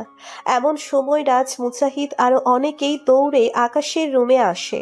তারপর তাকে জিজ্ঞেস করে, ভাই আপনার কি হয়েছে? আপনি হঠাৎ এমন অদ্ভুতভাবে চেঁচিয়ে উঠলেন যে? না মানে আসলে রুমের মধ্যে কেউ একজন ছিল। এই রাজ, তুই একটু রুমটা ভালো করে সার্চ কর তো। ভাই, রুমে তো কেউ নাই, তার উপরে আপনার রুমে কে থাকবে? আপনার রুমে যে পরিমাণে সিকিউরিটি প্রোটেক্ট করা আছে, তাতে করে কোনো মানুষ কেন, জিন পরি ও তো আসতে পারবে না। রাজের কথা শুনে আমার বুঝতে বাকি নেই যে এত সময় আমার সাথে যা যা ঘটেছে সব কিছুই আমি স্বপ্ন দেখেছি। আর এর কারণ হচ্ছে রাজ ঠিকই বলেছে, আমার রুমে অনেক অত্যাধুনিক টেকনোলজি ব্যবহার করা হয়েছে। এই রুমে হুটহাট করে যে কেউ প্রবেশ করা অসম্ভব। তাই কিছুক্ষণ চিন্তা ভাবনা করে রাজকে বললাম, এ রাজ, তোরা চলে যা, আমি হয়তো ঘুমের ঘোরে কোনো দুঃস্বপ্ন দেখেছি। ভাই, এমনটাই হবে। আচ্ছা, এবার তোরা চলে যা আর গিয়ে ঘুমিয়ে পড়, খামোখা রাত জেগে শরীর খারাপ করিস না। ঠিক আছে ভাই, আমরা গিয়ে ঘুমিয়ে পড়ছি। তারপর সবাই চলে গেল আর আমি আবারও শুয়ে পড়লাম। কিন্তু এখন আর ঘুম আসছে না। অবনীকে নিয়ে এমন স্বপ্ন দেখে আমি পুরো হজবরল হয়ে গিয়েছি। তারপর মাথাও যেন জ্যাম খেয়ে আছে। না, মেয়েটাকে একবার একটু ফোন করে দেখি, তাহলে হয়তো মাথার জ্যামটা ছুটবে। চিন্তা ভাবনা অনুযায়ী অবনীকে ফোন লাগালাম। 2 বার রিং পড়তেই সে ফোনটা রিসিভ করেছে। সে ফোন রিসিভ করতেই আমি তাকে জিজ্ঞেস করলাম, হেই, তুমি ঠিক আছো তো? মা, আপনার কি হয়েছে আবার মহাশয়? আপনি কি রাতের বেলায় আমায় ফোন করে এসব কেন জানতে চাইছেন? আর কি হবে আমার? না, আসলে তোমাকে নিয়ে একটা দুঃস্বপ্ন দেখেছি, তাই ফোন করলাম আর কি। ইস, কি সাংঘাতিক ব্যাপার স্যাপার মা গো। হেই, তুমি কি আমার সাথে মজা নিচ্ছ? না না, আসলে আমি না খুব সারপ্রাইজ। তাই ওভাবে রিয়্যাক্ট করছি। আপনি প্লিজ ভুল ভাববেন না আমায়। আচ্ছা, তুমি ঠিক আছো কিনা বললে না তো। মহাশয়, এত রাতে প্রিয় মানুষটা যখন ফোন করে খবর নেয়, তাও আবার দুঃস্বপ্ন দেখে, তাহলে আপনি বলুন ভালো না থাকে কি করে? যাক, ভালো লাগলো কথাটা শুনে। আমারও অনেক ভালো লেগেছে, যার কোনো সীমা নেই। আমার ইচ্ছে করছে বিছানা ছেড়ে উঠে গিয়ে উড়াধুরা নাচানাচি করি, কারণ আমার কল্পনাতেও ছিল না যে আপনি কি না এত রাতে ফোন করে আমার অবস্থা সম্পর্কে জানতে চাইবেন। প্রিয়, অনেক ভালোবাসি আপনাকে। তার উপরে আপনার এমন কর্মকাণ্ডে আপনার জন্য ভালোবাসা আরো বেড়ে গেছে। এই অবনী, হয়েছে, এবার থামো। আর বলো, এত রাতে না ঘুমিয়ে কি করছিলে? আসলে রুমমেট আপুদের সাথে আড্ডা দিয়ে এই তো কিছুক্ষণ আগেই বিছানায় এসে শুলাম, আর তারপরে আপনি ফোন দিয়েছেন। এবার গিয়ে সোজা ঘুমিয়ে পড়ো। আচ্ছা, ঘুমিয়ে পড়ছি। আর শোনেন না একটা কথা। কি কথা? অনেক ভালোবাসি প্রিয়। আমার এখন ইচ্ছে করছে আপনাকে পাপ্পি দিয়ে আপনার ঠোঁটের অবস্থার 12টা বাজিয়ে দিতে, কিন্তু সেটা এখন সম্ভব না। তাই আগামীকাল আপনি কলেজে আসলে সেই কাজটা সেরে নিন। এই মেয়ে, পাগলামি বন্ধ করে এবার ঘুমিয়ে পড়ো। আর আগামীকাল আমি কলেজে আসবো না, কারণ অনেক জরুরি একটা কাজ আছে আমার। আগামীকাল আকাশের কাজ আছে, এই কথা শুনে অবনীর মুখটা কেমন যেন মলিন হয়ে যায়, কিন্তু সে সেটা নিয়ে বেশি একটা রিয়্যাক্ট না করে শান্তভাবে আকাশকে বলে, আচ্ছা ঠিক আছে, ঘুমিয়ে পড়লাম। আর সম্ভব হলে আগামীকাল আপনি কাজ ছেড়ে একটু কলেজে আসবেন, তবে জোর নেই, সম্ভব হলে আসবেন আর কি, কারণ আপনাকে না দেখলে আমার ভালো লাগে না। আচ্ছা, ট্রাই করব। এবার রাখলাম ফোন। ঠিক আছে, আর আপনিও ঘুমিয়ে পড়ুন। আচ্ছা। অবনের সাথে কথা শেষ করে ফোনটা রেখে দিলাম। এখন শান্তি লাগছে নিজের ভিতরে, আর তার উপর মাথার জ্যামটাও সরে গিয়েছে, কারণ মেয়েটা ঠিকঠাক আছে। অবনীকে নিয়ে স্বাভাবিক রকমের চিন্তা ভাবনা করতে করতে ঘুমিয়ে পড়লাম। সকালবেলা সূর্য উদয় হতেই ঘুম থেকে উঠে প্রিপারেশন নিয়ে নিয়েছি ড্রয়েডে যাওয়ার জন্য। আমার সাথে সাথে সবাই প্রিপারেশন নিয়ে নিয়েছে। সবাই সকালবেলা নাস্তা পানি করে হেলিকপ্টারে করে ড্রয়েডের উদ্দেশ্যে রওনা হয়েছি। মোট 7টা হেলিকপ্টার মোতায়েন করেছি ড্রয়েডে যাওয়ার জন্য। ড্রয়েডের জঙ্গলে পৌঁছানোর পর দেখি পাইলট ড্রয়েডের জঙ্গলের উপরে হেলিকপ্টারটা নিয়ে গোল গোল চক্কর কাটছে, যেটা দেখে তাকে জিজ্ঞেস করলাম, পাইলট, কি হয়েছে? আপনি ভাবে চক্কর কাটছেন কেন জঙ্গলের উপরে? ভাই, আশেপাশে কোনো জায়গা দেখতে পাচ্ছি না ল্যান্ড করার মতো, তাই ল্যান্ড করার জন্য জায়গা তালাশ করছিলাম। ভাই, সামনে ছোটখাটো একটা ফাঁকা জায়গা দেখা যাচ্ছে, আমার মনে হয় সেইখানে হেলিকপ্টার ল্যান্ড করা যেতে পারে। তবে সবাই একত্রে না, একজন একজন করে ল্যান্ড করতে হবে। ঠিক আছে, আপনার সুবিধা মতন নামিয়ে দিন। আচ্ছা ভাই। পাইলট সবাইকে ইশারা করে এক এক করে ল্যান্ড করতে বলল। আকাশের হেলিকপ্টারের পাইলটের কথা মতন সবাই এক এক করে সেই ফাঁকা জায়গায় ল্যান্ড করে সবাইকে নামিয়ে দিয়েছে। আকাশও নিচে নেমেছে। নিচে নেমে আকাশ সবাইকে বলে, এই, তোরা সবাই অস্ত্রশস্ত্র নিয়ে সামনের দিকে আগাতে শুরু কর। আর তবে সবাই কিন্তু সাবধানে থাকবি, কারণ এই জঙ্গলের অবস্থা অনেক ভয়াবহ, যে কোনো সময় যে কোনো কিছু কিন্তু ঘটে যেতে পারে। আকাশের কথা মতন সবাই অস্ত্রশস্ত্র নিয়ে সামনের দিকে আগাতে শুরু করেছে। আকাশও তাদের সাথে সাথে সামনে আগাচ্ছে।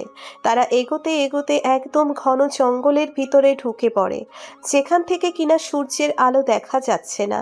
ঘুটঘুটে অন্ধকার হয়ে আছে সবকিছু, অথচ তাদের মাথার উপরেই কিন্তু সূর্য।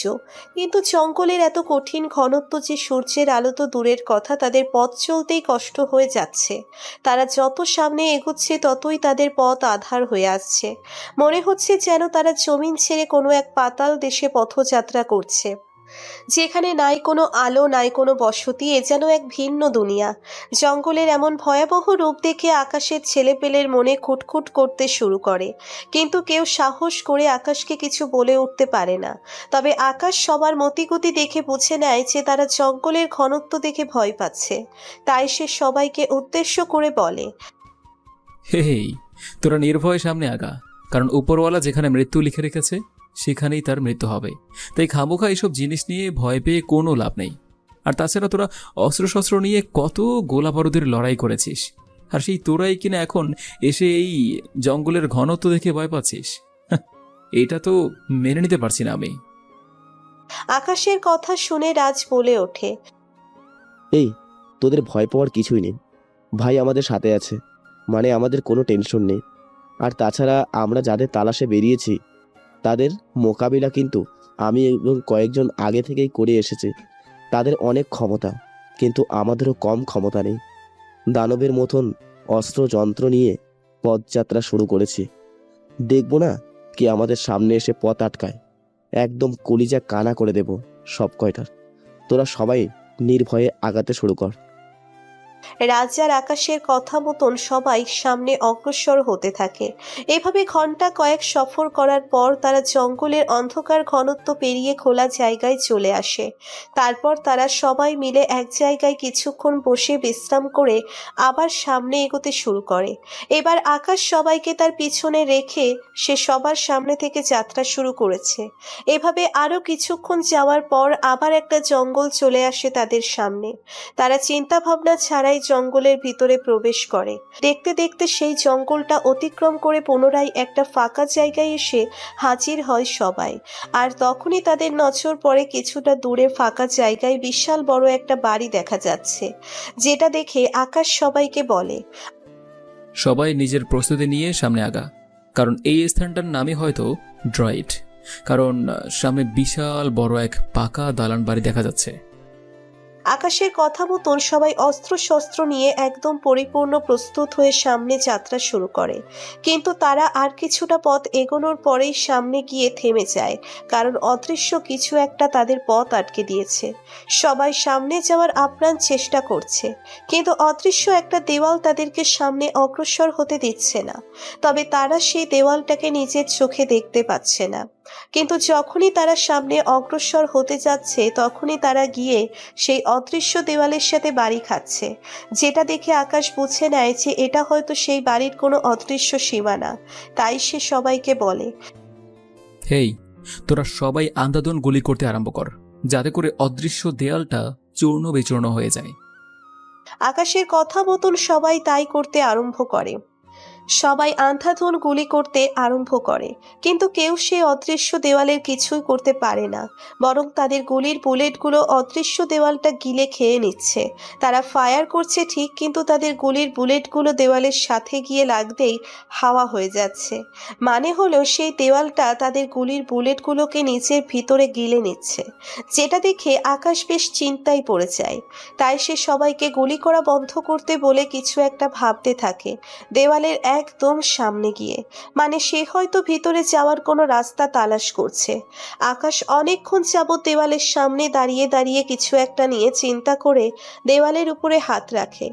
আকাশ দেওয়ালের উপরে হাত রাখতেই সে দেওয়ালটা আকাশকে টেনে ভিতরের দিকে ঢুকিয়ে ফেলে, যেটা দেখে সবাই দেওয়ালের দিকে এগিয়ে যায়।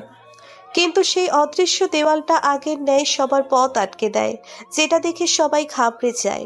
অপর দিকে আকাশ অদৃশ্য দেওয়ালের এই প্রান্তে এসে পাকা দালান বাড়িটার দিকে নজর ফিরায়।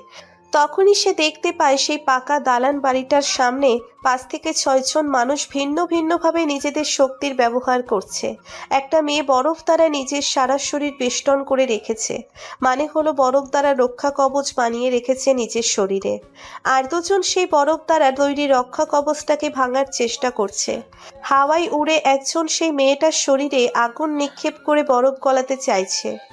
অপরদিকে আরেকজন নিচ থেকে হাতের সাহায্যে সেই মেয়েটার শরীরে ইলেকট্রিক্যাল শর্ট দিচ্ছে, যাতে করে সেই মেয়েটার শরীর থেকে বরফের শিল্ড বা রক্ষা কবচটা ভেঙে যায়। দূর থেকে আকাশ এসব দৃশ্য দেখে তার চোখ কপালে উঠে যায়।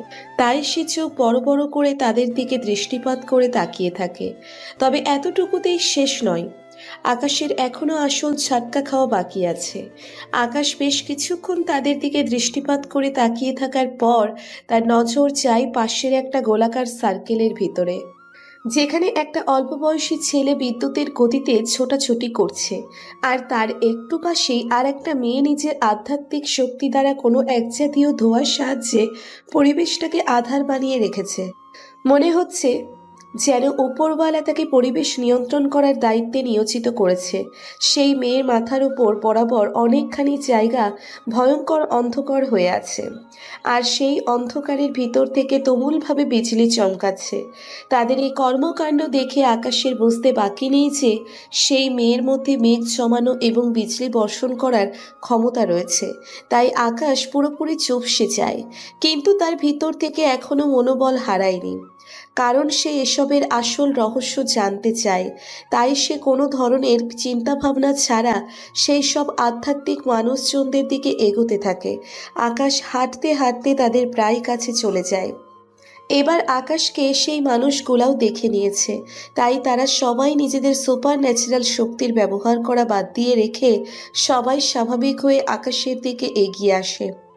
তারপর তাদের থেকে একজন, যে কিনা হাতের সাহায্যে আগুন ছুটতে পারে, সে আকাশকে বলে, এই বেটা, তোর তো দেখি সাহস কম না।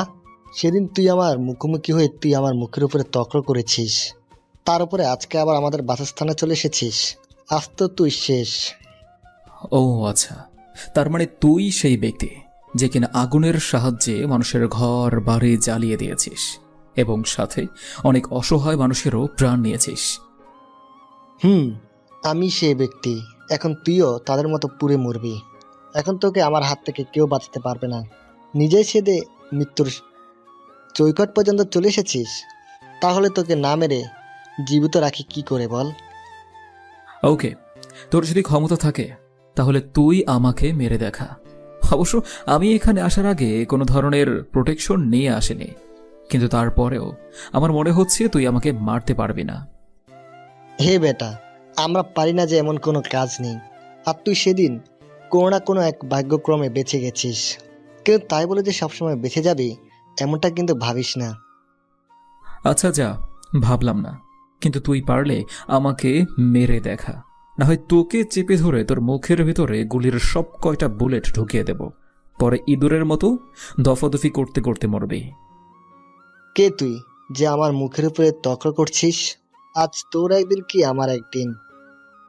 তারপর সে আকাশের উপর রেগে গিয়ে নিজের সারা শরীর আগুন দ্বারা বেষ্টন করে হাওয়ার সাহায্যে ভেসে আকাশের দিকে আগুন নিক্ষেপ করবে। এমন সময় আকাশ নিজের কোমর থেকে পিস্তল বের করে সেই মানুষ আকৃতির আগুনের গোলাটার দিকে গুলি করে, কিন্তু আকাশের এই গুলিতে আগুনের গোলাটার কিছুই হয় না, বরং সে আরো রেগে যায় আর আকাশের দিকে তেড়ে ফুঁড়ে আগুন নিক্ষেপ করতে আরম্ভ করে। কিন্তু গতবারের ন্যায় এবারও আশ্চর্যজনক বিষয়টা আকাশের সাথে ঘটে বসে। তবে আশ্চর্যজনক বিষয়টা এবার আগের চাইতে একটু বেশি করেই ঘটে। মানুষ আকৃতির আগুনের গোলাটা আকাশের দিকে আগুন নিক্ষেপ করলে আকাশ সেই আগুন থেকে বাঁচার প্রত্যাশায় ঢাল স্বরূপ নিজের হাত সামনে এগিয়ে দেয়, যার ফলে সেই আগুন আকাশের শরীরকে আর স্পর্শও করে না, বরং সেটা আকাশের শরীরের কাছ থেকে ঘুরে গিয়ে উল্টো সেই মানুষ আকৃতির আগুনের গোলাটার শরীরের উপরে গিয়ে পড়ে, যার ফলে উল্টে সে নিজেই তার নিক্ষেপ করা আগুন দ্বারা আঘাতপ্রাপ্ত হয় এবং তার আধ্যাত্মিক রূপ পাল্টে গিয়ে মানুষের আকৃতি ধারণ করার পাশাপাশি সে মাটির উপরে আছড়ে পড়ে, যেটা দেখে তার সঙ্গী সাথী সবাই আশ্চর্য হয়ে যায়।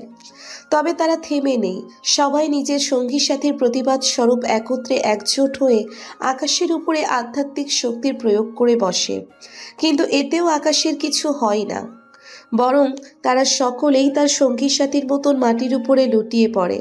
তাদের প্রয়োগ করা শক্তি উল্টে তাদের সবার গায়ের উপরে গিয়ে লেগেছে, যেটা দেখে আকাশ তাজ্জব হয়ে যায়। সে বর্তমানে ঘটে যাওয়া অদ্ভুত বিষয় সম্পর্কে নিজেও কোনো কিছু বুঝে উঠতে পারছে না। তখনই আকাশের সামনে অদৃশ্য থেকে মাঝামাঝি বয়সের একটা মহিলা প্রকট হয়ে আকাশকে বলে, হ্যাঁ, তুই তাহলে সেই ব্যক্তি যার হাতে কিনা অপ্রাপ্ত শক্তি ছোঁয়া লেগেছে, আর তার জন্য তুই সবাইকে একাই দমিয়ে দিয়েছিস। তবে তুই একদম চিন্তা করিস না, আমি এখন এদের সবাইকে নিয়ে যাচ্ছি, তবে পরবর্তীতে তোর সাথে এদের আবার দেখা হবে। তখন তোর অপ্রাপ্ত শক্তি এরা সবাই মিলে দমিয়ে দিবে, আর তোকে কোনো ম্যাটেরিয়াল বস্তুর ন্যায় দুমড়ে মুচড়ে মাটির নিচে পিষে মারবে।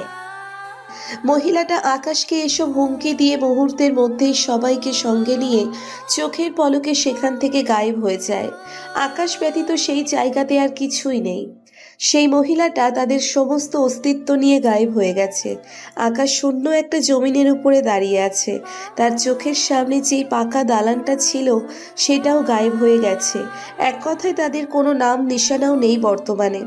মহিলাটা আধ্যাত্মিক শক্তির অধিকারী মানুষগুলোকে নিয়ে গায়েব হওয়ার সাথে সাথে সেই পাকা দালান বাড়িটাও গায়েব হয়ে গেছে। অন্যদিকে অদৃশ্যের মায়াবী দেওয়ালটাও চলে গেছে, যার কারণে সবাই আকাশের দিকে দৌড়ে আসে। তারপর সবার মধ্য থেকে মুজাহিদ আকাশকে বলে, ভাই, এত সময় যা ঘটেছে বিশ্বাস করেন সবকিছুই আমাদের মাথার উপর দিয়ে গেছে। শুরুতে আমরা কেউ চেষ্টা করে অদৃশ্য দেওয়াল ভেদ করে ভিতরে ঢুকতে পারলাম না, কিন্তু আপনি ঢুকে গেলেন। তারপর ঢুকে গিয়ে সবাইকে একাই ধুল চাটিয়ে দিয়েছেন। আমরা দূর থেকে মোটামুটি সব কিছুই দেখেছি। ভাই, আসল কাহিনীটা কি একটু বুঝিয়ে বলবেন প্লিজ? মুজাহিদ, কিভাবে কি হয়েছে আমি নিজেও বুঝে উঠতে পারছি না। আমি শুধু নিজেকে বাঁচানোর প্রত্যাশায় নিজের হাত মুখের সামনে এনেছি। তখনই দেখি তারা সবাই একে একে করে মাটিতে লুটিয়ে পড়ছে, আর তাদের আধ্যাত্মিক শক্তি তাদের জন্যই কাল হয়ে দাঁড়িয়েছে। ভাই, আমার মনে হয় কি আপনার মধ্যেও কোনো আধ্যাত্মিক শক্তি আছে, আর সেই আধ্যাত্মিক শক্তিটা তাদের তুলনায় আপনার কাছে হয়তো দ্বিগুণ, যার কারণে তারা আপনার কাছে পরাজয় হয়েছে। মুজাহিদ, আমার কাছে কি আছে সেটা আমি নিজেও জানি না, তবে আমার নিজের কাজকর্ম দেখে আমি নিজেই অবাক হচ্ছি। আর পরিশেষে এসে এখন আমার নিজের উপর সন্দেহ হচ্ছে। না হয়তো সেই মহিলাটা কেন বলল যে আমার হাতে অপ্রাপ্য শক্তির ছোঁয়া লেগেছে? ভাই, আমি নিশ্চিত আপনার মধ্যেও তাদের মতন কিছু একটা আছে। জানি না আমি। আচ্ছা, এখন এসব কথা বাদ দিয়ে রেখে হেলিকপ্টার মোতায়েন কর, কারণ যাদের খোঁজে এসেছে তারা সবাই তো নিজের গাড়ি গোস্তা নিয়ে পালিয়েছে। তাহলে এখানে থেকে আর কোনো লাভ নেই। আচ্ছা ভাই, আমি হেলিকপ্টার মোতায়েন করছি। মুজাহিদ আমার কথা মতন পাইলটকে খবর লাগালো, আর সাথে বর্তমান জায়গার লোকেশনটাও দিয়ে দিয়েছে। কিছুক্ষণ পেরোতেই সব কয়টা হেলিকপ্টার আমাদেরকে নেওয়ার জন্য চলে এসেছে। তারপর সবাই মিলে হেলিকপ্টারে উঠে নিজেদের বাংলোয় ফিরে এসেছি। আস্তে আস্তে মাগরিব হয়ে এসেছে, তবে আমার ভিতরে এখনও সেসব চিন্তা ভাবনাই কাজ করছে যে আমি কি করে নিজের অজান্তে তাদের এতজনের সাথে মোকাবিলা করলাম। বাসায় এসে এসব নিয়েই ভাবছিলাম, তখনই অবনী ফোন দিল। ফোন রিসিভ করতেই অবনী ভয়ানকভাবে ক্ষেপে গিয়ে আমায় বলল, আকাশ, তোরে কিন্তু আমি জবাই করে দেবো। সমস্যা কি তোর? তুই আমায় না বলে কোথায় গিয়েছিলিস যে তোর কোনো খোঁজ খবর নেই? তার উপরে কয়টা ফোন দিয়েছি তোকে, তুই আমার ফোন কেন রিসিভ করিস না? আচ্ছা, তুই কি চাস আমি মরে যাই? অবনীর কথা শুনে পায়ের রক্ত মাথায় উঠে গেল, কারণ সে হুট করেই তুই তুকারি শুরু করেছে। এই অবনী, তোর সাহস কি করে হয় আমার সাথে তুই তুকারি করে কথা বলার? তার উপর কি সব জাতা কথা বলছিস তুই? আমার উপরে তো মেজাজই খারাপ হবে। আমি মরতেছি তোর টেনশনে, আর তুই কি না আমাকে বকাচকা করতে শুরু করছিস। বাহ, বেশ ভালো তো। আচ্ছা শোন, তোকে আর তুই করে বলবো না, কারণ সেই অধিকার এখন আমি পাইনি। তবে আমার দিক থেকে আপনাকে আমি পুরোপুরি অধিকার দিয়ে দিয়েছি। আচ্ছা যাকে এখন এসব কথা, আপনাকে যেটা বলার জন্য ফোন করেছি, আজকে চুলায় রান্না করতে গিয়ে আমার হাত পুড়ে গিয়েছে।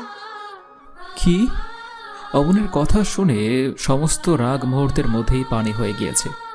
এই, তুমি এখন কোথায় আছো? কোথায় থাকবো, আবার বাসায় আছি। আচ্ছা, তুমি বাসার লোকেশনটা দাও, আমি এখনই আসছি। না, তার কোনো প্রয়োজন নেই। আপনাকে আসতে হবে না কোথাও, আপনি নিজের কাছে নিরুদ্দেশ হয়ে থাকেন। অবনী, দুঃখিত, এমনটা আর কখনো হবে না। প্লিজ তুমি লোকেশনটা দাও। না, বললাম তো আপনার বাসায় আসতে হবে না। তো বাহিরে কোথাও দেখা করো। ওকে, সেটা করা যায়। আপনি সেদিনের ন্যায় পার্কটাতে চলে আসেন। আচ্ছা, আর শোনো, তুমি সাবধানে আসো। তারপর ফোন রেখে দিয়ে চটজলদি পার্কে চলে গেলাম। পার্কে গিয়ে দেখি রাত হওয়ায় পার্ক বন্ধ করে দিয়েছে, তাই পার্কের সামনেই দাঁড়িয়ে আছি। আমি গিয়ে দাঁড়াতেই অবনী চলে আসলো। সে রিকশায় করে এসেছে। তাকে রিক্সা থেকে নামতে দেখে তার কাছে এগিয়ে গেলাম। সে রিক্সাওয়ালা মামাকে ভাড়াটা দিয়ে পাঠিয়ে দিয়েছে। আমি অবনের কাছে গিয়ে সর্বপ্রথম তার হাত দেখাতে বললাম। সে আমার কথা মতো হাতটা এগিয়ে দিয়েছে আমার সামনে। সে হাত সামনে এগোতেই আমার মাথা ঘুরে উঠল, কারণ তার হাতে রক্ত জমাট হয়ে ফুলে সেটা দানব আকৃতি ধারণ করেছে। তার উপরে হাতের চামড়ায় কালো কালো পোড়া দাগ পড়েছে। তার মানে সত্যিই অবনের হাত পুড়ে গিয়েছে। অবনের হাতের অবস্থা দেখে আমার চোখ থেকে আপনা আপনি টলটল করে পানি ঝরতে লাগলো। আমি চোখের পানি ফেলতে ফেলতে তাকে জিজ্ঞেস করলাম, এই তুমি ডক্টরের কাছে যাওনি? যে কি করব? কার জন্য বেঁচে থাকবো আমি? আমার তো কেউ নেই। আপনি থেকেও না থাকার মতো কদর করেন না আমার। আর সারাদিন একটা ফোনও পাইনি আপনার কাছে। সেখানে দেখা করো তো দূরের কথা, তার উপরে কিছু বললেই রেগে যান। তো নিজের যত্ন নিয়ে কি হবে আর? অবনী, একদম বাচ্চাদের মতন কথাবার্তা বলবে না। আর ক্ষমাপ্রার্থী আমি তোমার কাছে। এবার প্লিজ ডক্টরের কাছে চলো। না, আমি ডাক্তারের কাছে যাব না। আপনি আমার সাথে দেখা করতে এসেছেন, সেটা করে চলে যান। খামোখা আমায় নিয়ে এত টেনশন করতে হবে না। অবনী, অতিরিক্ত হচ্ছে কিন্তু। হ্যাঁ, আপনার কাছে বিরক্তিকর মনে হলে আমি বিরক্তিকর করছি। অবনী, ডক্টরের কাছে চলো। আমি যাব না বললাম তো। অবনী, এখন কিন্তু মেরে তক্তা বানিয়ে ফেলবো তোমাকে। এটা ছাড়া আর কি বা পারবেন বলেন? পারেন তো খালি মারধরই করতে। তো মারেন, মারতে ইচ্ছে হলে আমাকে মারেন। অবনীর কথার আর কোনো জবাব দিলাম না, কারণ মেয়েটার প্রচণ্ড অভিমান হয়েছে আমার উপরে। তাই আমি এখন যত কথা বলবো ততই ঝামেলা হবে। তাই চুপচাপ কোনো কথাবার্তা ছাড়া অবনীকে কোলে তুলে নিয়ে একটা রিক্সা দাঁড় করালাম। তারপর রিক্সায় উঠে অবনীকে এক পাশে করে বসিয়ে দিয়ে তাকে এক সাইড থেকে জড়িয়ে ধরলাম। পরে রিক্সাওয়ালা মামাকে বললাম সামনের হসপিটালে নিয়ে যেতে। আমার এমন কর্মকাণ্ডে অবনী কিছুই বলল না, কারণ মেয়েদের রাগ ভাঙানোর ট্রিক্স আমার জানা আছে। মেয়েরা সবসময় চায় তার প্রিয় মানুষটা তার উপরে জোর খাটিয়ে কেয়ার নিক, আর আমি সেটাই করছি। তার উপরে তাকে কোলে করে উঠিয়ে এনেছি, রিক্সায় বসানোর পাশাপাশি তাকে জড়িয়েও ধরেছি, যার কারণে অবনী একদম চুপচাপ হয়ে আছে। রিক্সাওয়ালা মামা আমার বলা গন্তব্য অনুযায়ী রিক্সা ছুটিয়ে নিয়ে চলেছে। কিছুটা পথ পাড়ি দেওয়ার পরে হুট করেই একটা বড় গাড়ি আমাদের রিক্সার দিকে তেড়ে ফুরে আসে, যেটা দেখে রিক্সাওয়ালা মামা ভয় পেয়ে আমাদেরকে রিক্সার মধ্যে ফেলে রেখেই সাইড কেটে পড়ে। আর বড় গাড়িটা আমাদের একদম সামনাসামনি চলে আসে। তখনই অবনী তার পোড়া হাতটা দিয়ে বড় গাড়িটার দিকে ইশারা করতেই আমাদের দিকে তেড়ে আসা বড় গাড়িটা ভেঙে চূর্ণ বিচূর্ণ হয়ে যায়, যেটা দেখে আমার মাথা ভো ভো করে ঘুরতে আরম্ভ করছে। তার উপরে আশেপাশের সমস্ত লোকজন আমাদের দিকে আজব দৃষ্টিভঙ্গিতে তাকিয়ে আছে। আমিও অবাক দৃষ্টিকোণ করে আশেপাশের মানুষের মতো অবনের দিকে তাকিয়ে আছি। সে আমার এইভাবে তাকিয়ে থাকা দেখে জিজ্ঞেস করলো, এই যে মহাশয়, কি হয়েছে আপনার? আপনি আমার দিকে এভাবে তাকিয়ে আছেন কেন? অবনী, এইভাবে তাকিয়ে থাকার কারণটা কিন্তু তোমার আর আমার চোখের সামনেই পড়ে রয়েছে। মানে কি? মানেটা তো তুমি আমার থেকে ভালো জানবে। তো এবার ক্লিয়ার করে বলো যে আসল কাহিনীটা কি, আর কি করে হাতের সাহায্যে তুমি এমনটা করেছো। আমি হাতের সাহায্যে এমনটা করেছে মানে কি? আমি তো নিজেদেরকে সেভ করার জন্য হাতের সামনের দিকে এগিয়েছিলাম, যেটা মানুষ বাঁচার জন্য করে। কিন্তু আপনি এখানে রহস্য খুঁজে বেড়াচ্ছেন কেন? অবনী, আমি আগেই বলেছি যে সব কিছুই আমাদের চোখের সামনেই প্রমাণস্বরূপ পড়ে আছে। আর এত বড় একটা গাড়ি, যে কিনা আমাদের দুজনকে এত সময় মাটির সাথে পিষিয়ে দেওয়ার কথা, সেখানে তোমার হাতের এক ইশারাতে গাড়িটা চূর্ণ বিচূর্ণ হয়ে গিয়েছে। এটা কি আশ্চর্যজনক কিছু নয়? হ্যাঁ, এটা আশ্চর্যজনক কিছু, কিন্তু আপনি এর সাথে আমার মিলিত করতে তো চলবে না, কারণ এসবের আগাগোড়ার মাথার আমি কিচ্ছুই জানি না। আমি শুধু বাঁচার প্রত্যাশায় হাতটা সামনে এগিয়ে দিয়েছিলাম, কিন্তু তারপর যা ঘটেছে তার সাথে আমার কোনো সাদৃশ্য নেই। কারণ আমি নিজেই অবাক এসব দেখে, যে এত এত বড় গাড়িটা মুহূর্তের মাঝেই কি করে ভেঙে চুরমার হয়ে গেছে। তার মানে তোমার সাথে এসবের কোনো সাদৃশ্যতা বা সম্পর্ক নেই? আলবাত নেই। ঠিক আছে, তাহলে অন্য রিকশায় করে আমার সাথে হসপিটালে চলো। তোমার হাতের ট্রিটমেন্ট করাতে হবে। আগের নেই কোলে উঠিয়ে নেন আমার, না হয় আমি একটা কদমও মাটিতে ফেলবো না। এটা তুমি বললেও করব, না বললেও করব, কারণ তোমার ভাবমূর্তি দেখে আমার শুরুতেই বুঝে এসে গেছে যে তোমার ঝোঁক উঠেছে আমার সাথে ঘনিষ্ঠ হয়ে থাকার। তাই তোমাকে কাছে না টানলে তুমি আমার কোনো কথাই শুনবে না। বাহ মহাশয়, আপনার মাথায় তো দেখি বেশ বুদ্ধি, কিন্তু আফসোস আপনার মাথায় এত বুদ্ধি থাকার পরেও আপনি সব পরিস্থিতিতে রাগান্বিত ভঙ্গিমায় ট্যাগ আপ করেন, যেটা কিনা না করলেও হয়। অবনী, আমাকে শিখাতে হবে না তোমার। আমি কিভাবে কোন পরিস্থিতিকে সামলাবো সেই বিবেক বুদ্ধি কিন্তু আমার আছে।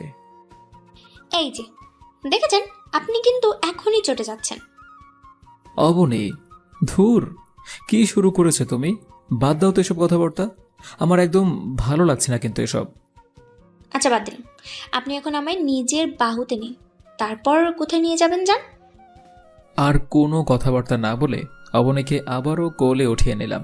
তারপর আরেকটা রিক্সা ঠিক করে হাসপাতালের উদ্দেশ্যে রওনা হয়েছি। তবে আশেপাশের লোকজন কিন্তু এখনও আমাদের দিকে তাকিয়ে আছে। তবে আমি সেদিকে বেশি একটা ভ্রুক্ষেপ না করে রিক্সায় করে অবনীকে হসপিটালে নিয়ে এসেছি। তবে আমার মনের ভিতরে আশপাশ থেকে তাকিয়ে থাকা লোকজনের মতোই কৌতূহল কাজ করছে অবনীকে নিয়ে। তবে আমি সেটাকে অবনীর সামনে ফুটআপ না করে তাকে নিয়ে সোজা ডক্টরের কাছে চলে আসলাম। ডক্টরের কাছে এসে ডক্টরকে বললাম, ডক্টর, ওর হাত পুড়ে গিয়েছে রান্না করতে গিয়ে গ্যাসের চুলায়, আপনি একটু দেখুন তো কি হয়েছে।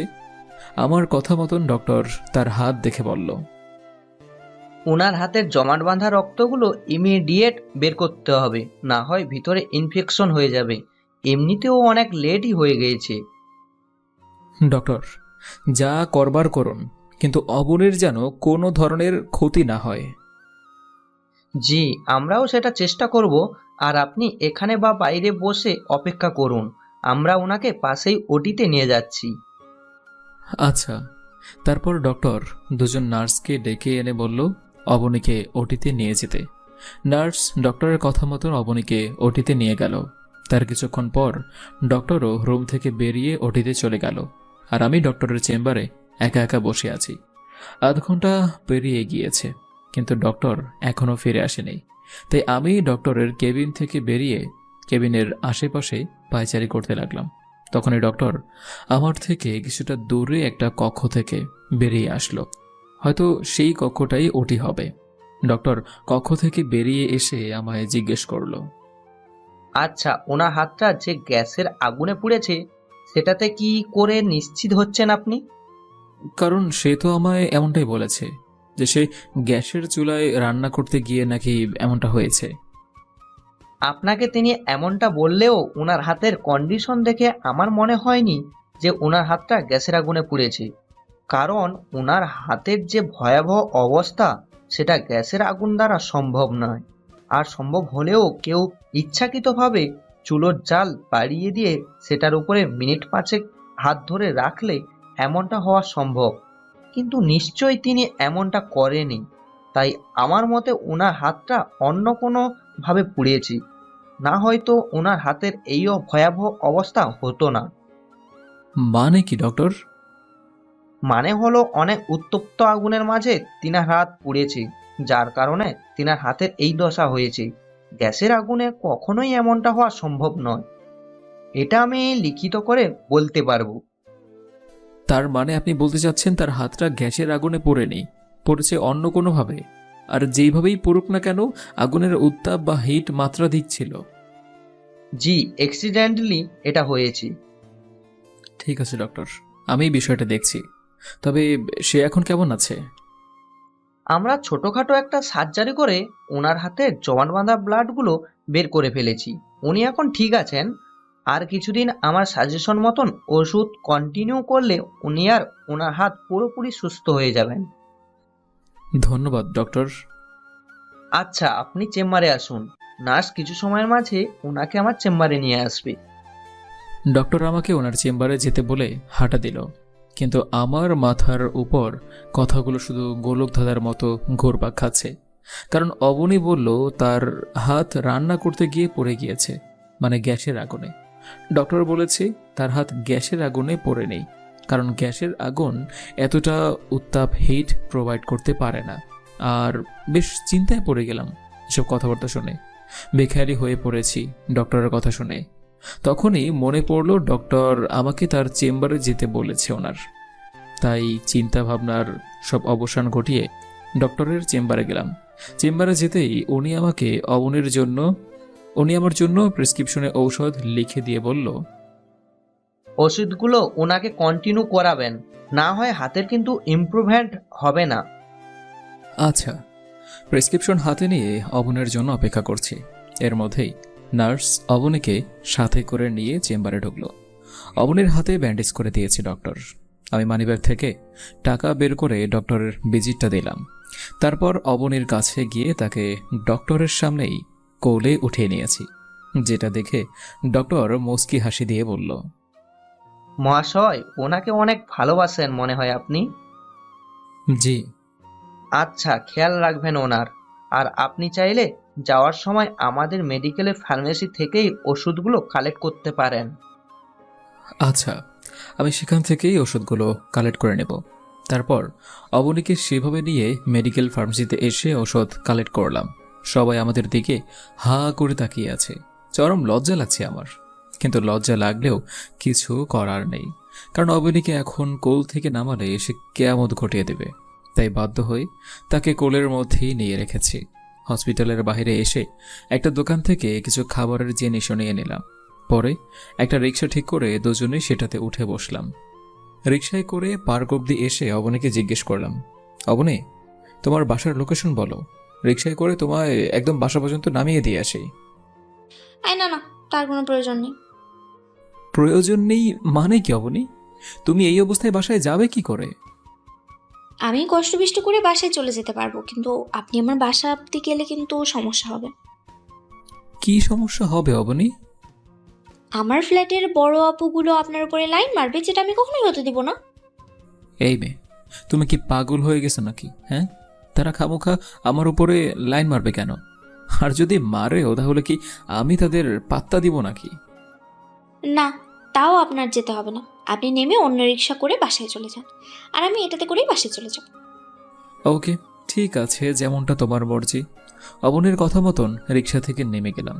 তারপর তাকে ঔষধ আর খাবারগুলো ধরিয়ে দিয়ে বললাম টাইম মতো খেয়ে নিতে। পরে আমি অন্য একটা রিক্সা নিয়ে সেখান থেকে বাসার উদ্দেশ্যে রওনা হলাম। আজ গাড়ি নিয়ে আসেনি। অবনীর কথা শুনে মাথায় বাজ পড়েছে মতন অবস্থা। তাই বাসা থেকে বেরিয়ে সিএনজি নিয়েই সোজা পার্কের সামনে চলে এসেছি দেখা করার জন্য। তাই রিক্সা করেই এখন বাড়িতে ফিরতে হচ্ছে। রিক্সায় বসে বসে শান্ত মাথায় অবনীকে নিয়ে ভাবছি। তখনই হুট করে একটা লোক আমার রিক্সার সামনে এসে মাঝ বরাবর দাঁড়িয়ে গেল, যেটা দেখে আমি রিক্সাওয়ালাকে বললাম রিক্সা থামানোর জন্য। রিক্সাওয়ালা আমার কথা মতো রিক্সা থামিয়ে দিল। তারপর আমি রিক্সা থেকে নেমে গিয়ে সেই লোকটাকে জিজ্ঞেস করলাম, এই যে ভাই, মাল টাল খেয়ে টাল হয়ে আসছেন নাকি? হ্যাঁ, আপনি খামোখা আমার রিক্সার সামনে চলে এসেছেন কেন?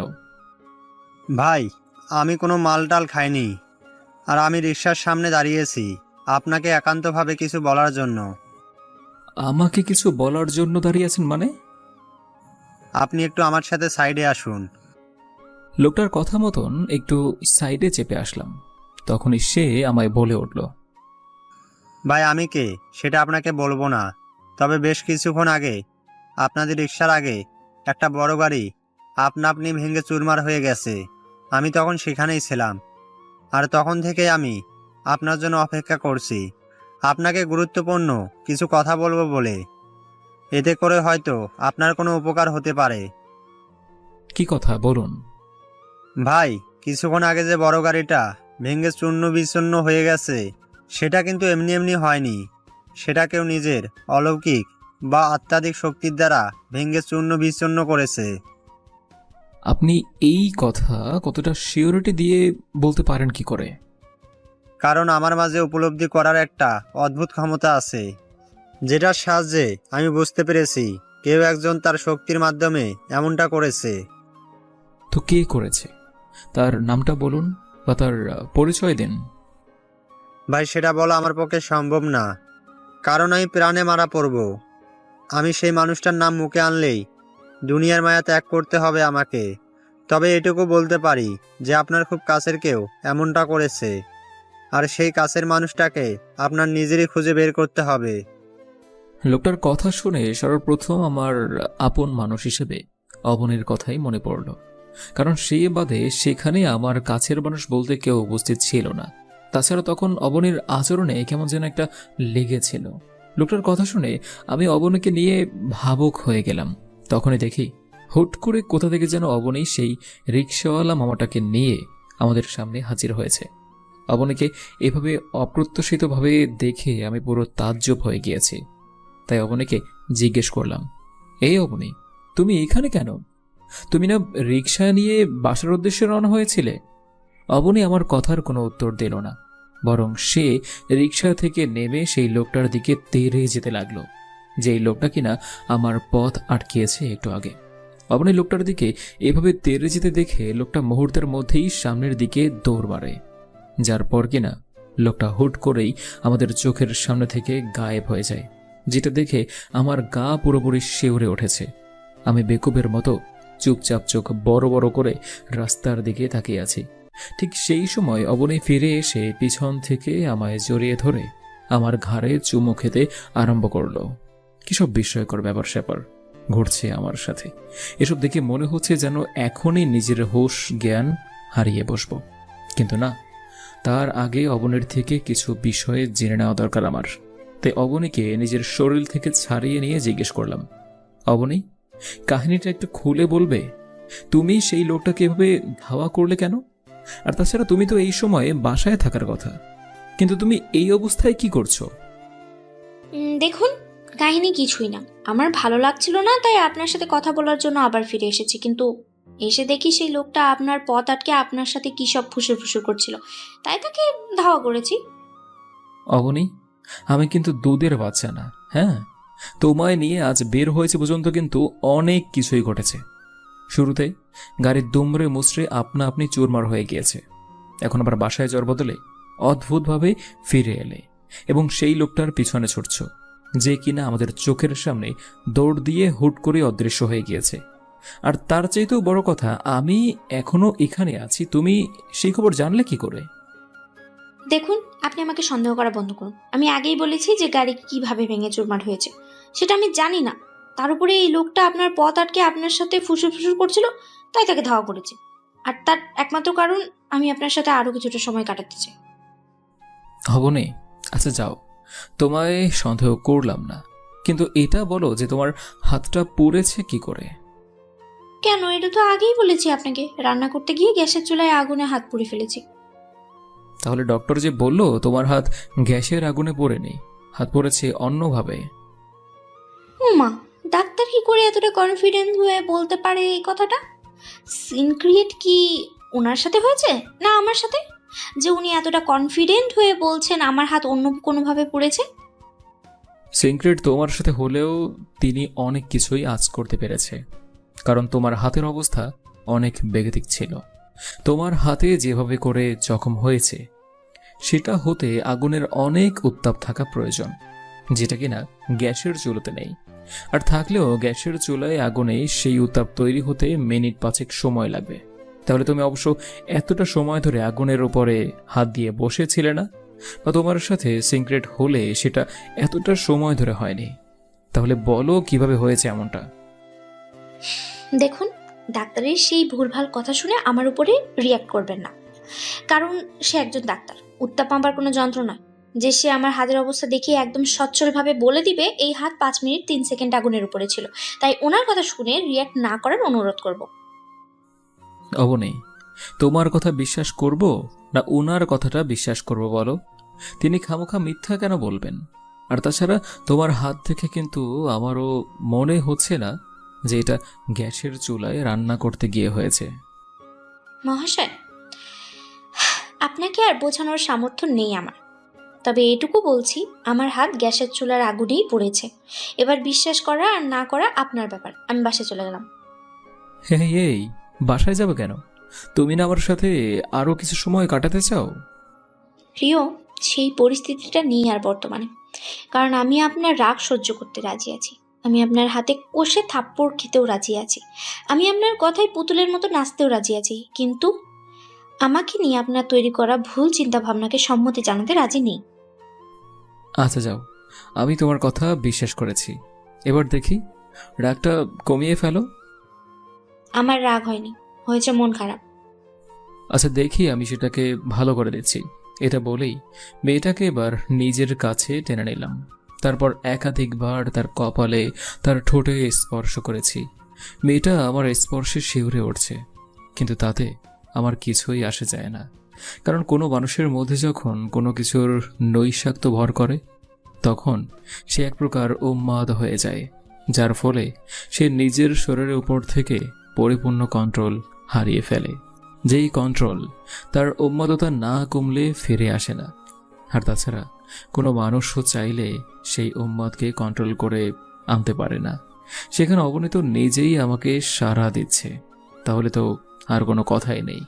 অনেক লম্বা সময় অবনীকে নিজের কাছে জিম্মি করে রেখেছি।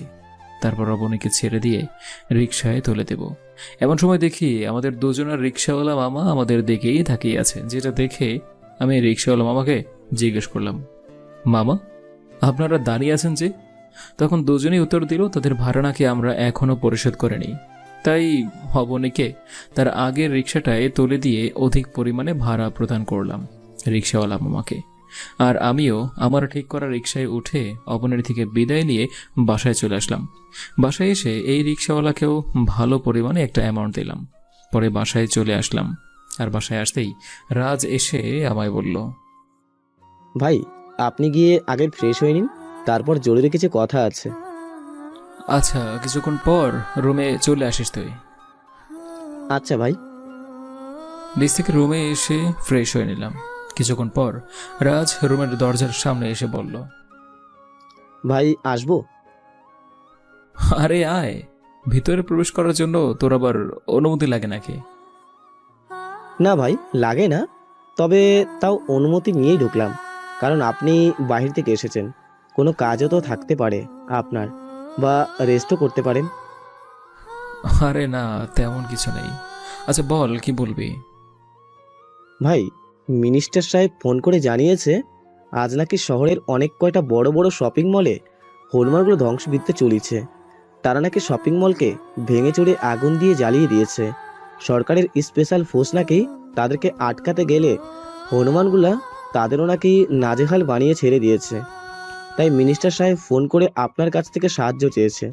তিনি বলেছেন যদি সম্ভব হয় আপনাকে কিছু করতে, দরকার হয় আপনার সাহায্যের জন্য দেশের সবচাইতে শক্তিশালী ফোর্স মনোনয়ন করবেন। তবে তিনাদের এখানকার পক্ষে নাকি এসব কিছু সামলানো দুঃসঙ্গের ব্যাপার হয়ে গেছে। কখন ফোন করেছে তোকে? ভাই কিছুক্ষণ আগে, আর ঘটনাটা ঘটেছে দুপুরের দিকে। আচ্ছা ঠিক আছে, তুই আবার ফোন করে বল যে লোকজনের প্রয়োজন নেই, আমি আমার মতো করে দেখব। অবশ্য আমরা নিজেরাও তো এদের পিছু নিয়েছি, কিন্তু হাত লাগছে না একটাও। আচ্ছা ভাই বলে দিচ্ছি, কিন্তু আরও একটা কথা বলা বাকি আছে। ভাই মিনিস্টার সাহেব কথা বলা শেষ করে শপিং মলের সামনে একটা সিসিটিভি ফুটেজ মেইল করে পাঠিয়েছে, যেটা কিনা একটা মেয়েকে কয়েকবার শপিং মলের সামনে ঘুরঘুর করতে দেখা গিয়েছে। মেয়েটা নাকি প্রথমে শপিং মলের সামনে একটা সময় ধরে ঘুরঘুর করছে, তারপর পরবর্তীতে ঘোরা বাদ দিয়ে রেখে চুপচাপ শপিং মলের ভেতর প্রবেশ করে। আর তার কিছুক্ষণ পর একজন মেয়ে আর কয়েকজন ছেলে সেই শপিং মলটাতেই ঢোকে, যাদের মুখ মাস্ক দিয়ে ঢাকা ছিল। তারা শপিং মলে ঢোকার পরেই নাকি এই অবস্থা হয়েছে। তবে অবাক করা কাণ্ড হচ্ছে, ধ্বংস বিদ্রোহ চালানোর পর হনুমানগুলো নিজের ভয়ঙ্কর রূপটা ধারণ করে শপিং মল থেকে বেরিয়ে গিয়েছে, কিন্তু সেই প্রথমের মেয়েটাকে আর শপিং মল থেকে বের হতে দেখা যায়নি। কিন্তু সিসিটিভিতে তার ফুটেজ ক্যাপচার হয়ে গিয়েছে, কারণ সে মুখ খোলা অবস্থায় ছিল। তাই সেই মেয়েটার উপরেও সন্দেহ করছে সবাই। কে সেই মেয়ে? চিনিস কি তাকে? ভাই আমি চিনতাম না, মুজাহুদ আমায় চিনিয়েছে। মানে কি? ভাই আপনি নিজেই দেখুন, এই যে ফোনের মধ্যে পুরো ফুটেজটাই আছে। রাজের কথায় মিনিস্টার সাহেবের পাঠানো সিসিটিভি ফুটেজটা দেখতে আরম্ভ করলাম। সিসিটিভি ফুটেজটা দেখার মাঝপথেই আমার মাথা ঘুরতে আরম্ভ করেছে, কারণ যেই মেয়েটা শপিং মলের সামনে ঘোর করছে এবং শপিং মলে ঢোকার পর আর বেরই হয়নি, সে আর কেউ না, সে হলো অবনী। যেটা দেখার পর আমি যেন নিজের মধ্যে আর ছিলাম না। শপিং মলের ভিতরে জানোয়ারগুলো ধ্বংসলীলা চালিয়েছে, শপিং মলকে আগুন দিয়ে পুরোপুরি তছনছ করে দিয়েছে, কিন্তু অবনী শপিং মলের ভিতর থেকে আর বের হয়নি। অবনীর বিষয়টা নিয়ে চিন্তা ভাবনা করছিলাম, তখনই হুট করে আরেকটা কথা মনে পড়ল। ওই যে ডক্টর বলেছে অবনীর হাত গ্যাসের চুলায় পড়ে নেই, যেটাতে কিনা আমিও বিশ্বাসী। তার মানে অবনী হয়তো এই ধ্বংসযজ্ঞের আগুন লেগেছে। আর তাছাড়া সে যেহেতু জীবিত, তার মানে সে কোনো না কোনোভাবে এই ধ্বংসযজ্ঞ থেকে মানুষের নজর এড়িয়ে বেরিয়েছে। কিন্তু আমার কথা হচ্ছে, অবনীর মাথায় সে আমায় সত্যি বললেই হতো যে শপিংয়ের ধ্বংসযজ্ঞের আগুনে তার হাত পড়েছে। না, এই প্রশ্নের জবাব আমি আগামীকাল অবনীর কাছ থেকে নেব। তাছাড়া তার কাছ থেকে এটাও জানার আছে যে সে ওই শপিং মলের সামনে ঘুরঘুর করছিল কেন। এমনিতেই সন্দেহের সৃষ্টি হয়ে আছে মেয়েটাকে নিয়ে মনের মধ্যে। তারপর সিসিটিভি ফুটেজ দেখে পাকাপোক্তভাবে মনে হচ্ছে তার ভিতর কোনো একটা ঘাবলা আছে। না, আগামীকালটা হোক। এই রাজ, তুই চলে যা, আগামীকাল দেখছি এই বিষয়টা আমি। তবে শোন, মিনিস্টার সাহেবকে ফোন করলে এটাও একটু জানিয়ে দিবি যে তিনি যেন এই সিসিটিভি ফুটেজ পাবলিক না করে। ঠিক আছে ভাই, আমি বলে দিচ্ছি। এখন আমি চলে গেলাম। ঠিক আছে, যা। রাজ নিচে চলে গেল আর আমি রুমে বসে বসে প্রহর গুনছি। রাতটা বেরোবার। অবশ্য আমি চাইলে অবনীকে ফোন করে জিজ্ঞেস করতে পারি এই বিষয়ে, কিন্তু আমি সেটা করব না, কারণ সকাল হলে এই সিসিটিভি ফুটেজটার সঙ্গে করে নিয়ে তাকে জেরা করব। তখন সে কোনো কারণে অস্বীকার করলে এই ফুটেজটা দেখাবো। অবনীর থেকে সমস্ত কিছু জানবো বলে আগামীকালের প্রতীক্ষা করতে লাগলাম। দেখতে দেখতে রাত পেরিয়ে গিয়েছে। আমি রাতের বেলায় যথারীতি ঘুমিয়ে সকালবেলায় ঘুম থেকে উঠে পড়েছি। তারপর ঘুম থেকে উঠে সোজা কলেজে চলে গেলাম। কলেজে গিয়ে দেখি অবনী আগে থেকেই আমার জন্য দাঁড়িয়ে অপেক্ষা করছে। কলেজে গিয়ে পৌঁছাতেই সোজা অবনীকে টেনে নিয়ে কলেজের এক সাইডে চলে আসলাম। তারপর অবনীকে সমস্ত কিছু নিয়ে প্রশ্ন করলাম। অবনী, তুমি গতকাল শপিং মলের সামনে ঘুরঘুর করছিলে কেন? আর তোমার হাত তো পুড়েছে, বাট কিভাবে? কই, আমি তো শপিং মলের সামনে যাইনি। আর হাত পুড়ে যাওয়ার কাহিনীটা কয়বার বলবো আপনাকে? অবনীর মুখে মিথ্যা কথাটা শুনে ঠাস করে তার গালে একটা থাপ্পড় বসিয়ে দিলাম। তারপর তাকে গেজিয়ে বললাম, তুই কাকে বাটপারে শেখাচ্ছিস? হ্যাঁ, তুই কি ভেবেছিস আমি না দেখে বা না জেনে তোর কাছে এই প্রশ্ন করছি? আমি সমস্ত কিছুর প্রমাণ পেয়েই তোর কাছে এসেছি এবং জিজ্ঞাসা করছি। তুই গিয়েছিস কি যাসনি সেটার ভিডিও আমার কাছে আছে। তাই এবার তাড়াতাড়ি করে মুখ খুলে উত্তর দে, সেখানে কেন গিয়েছিলি? একটা কাজে গিয়েছিলাম। তার মানে তোর হাতটাও শপিং মলে লাগা আগুনের দ্বারাই পড়েছে? না, শপিং মল থেকে আমার হাতে আগুন লাগেনি।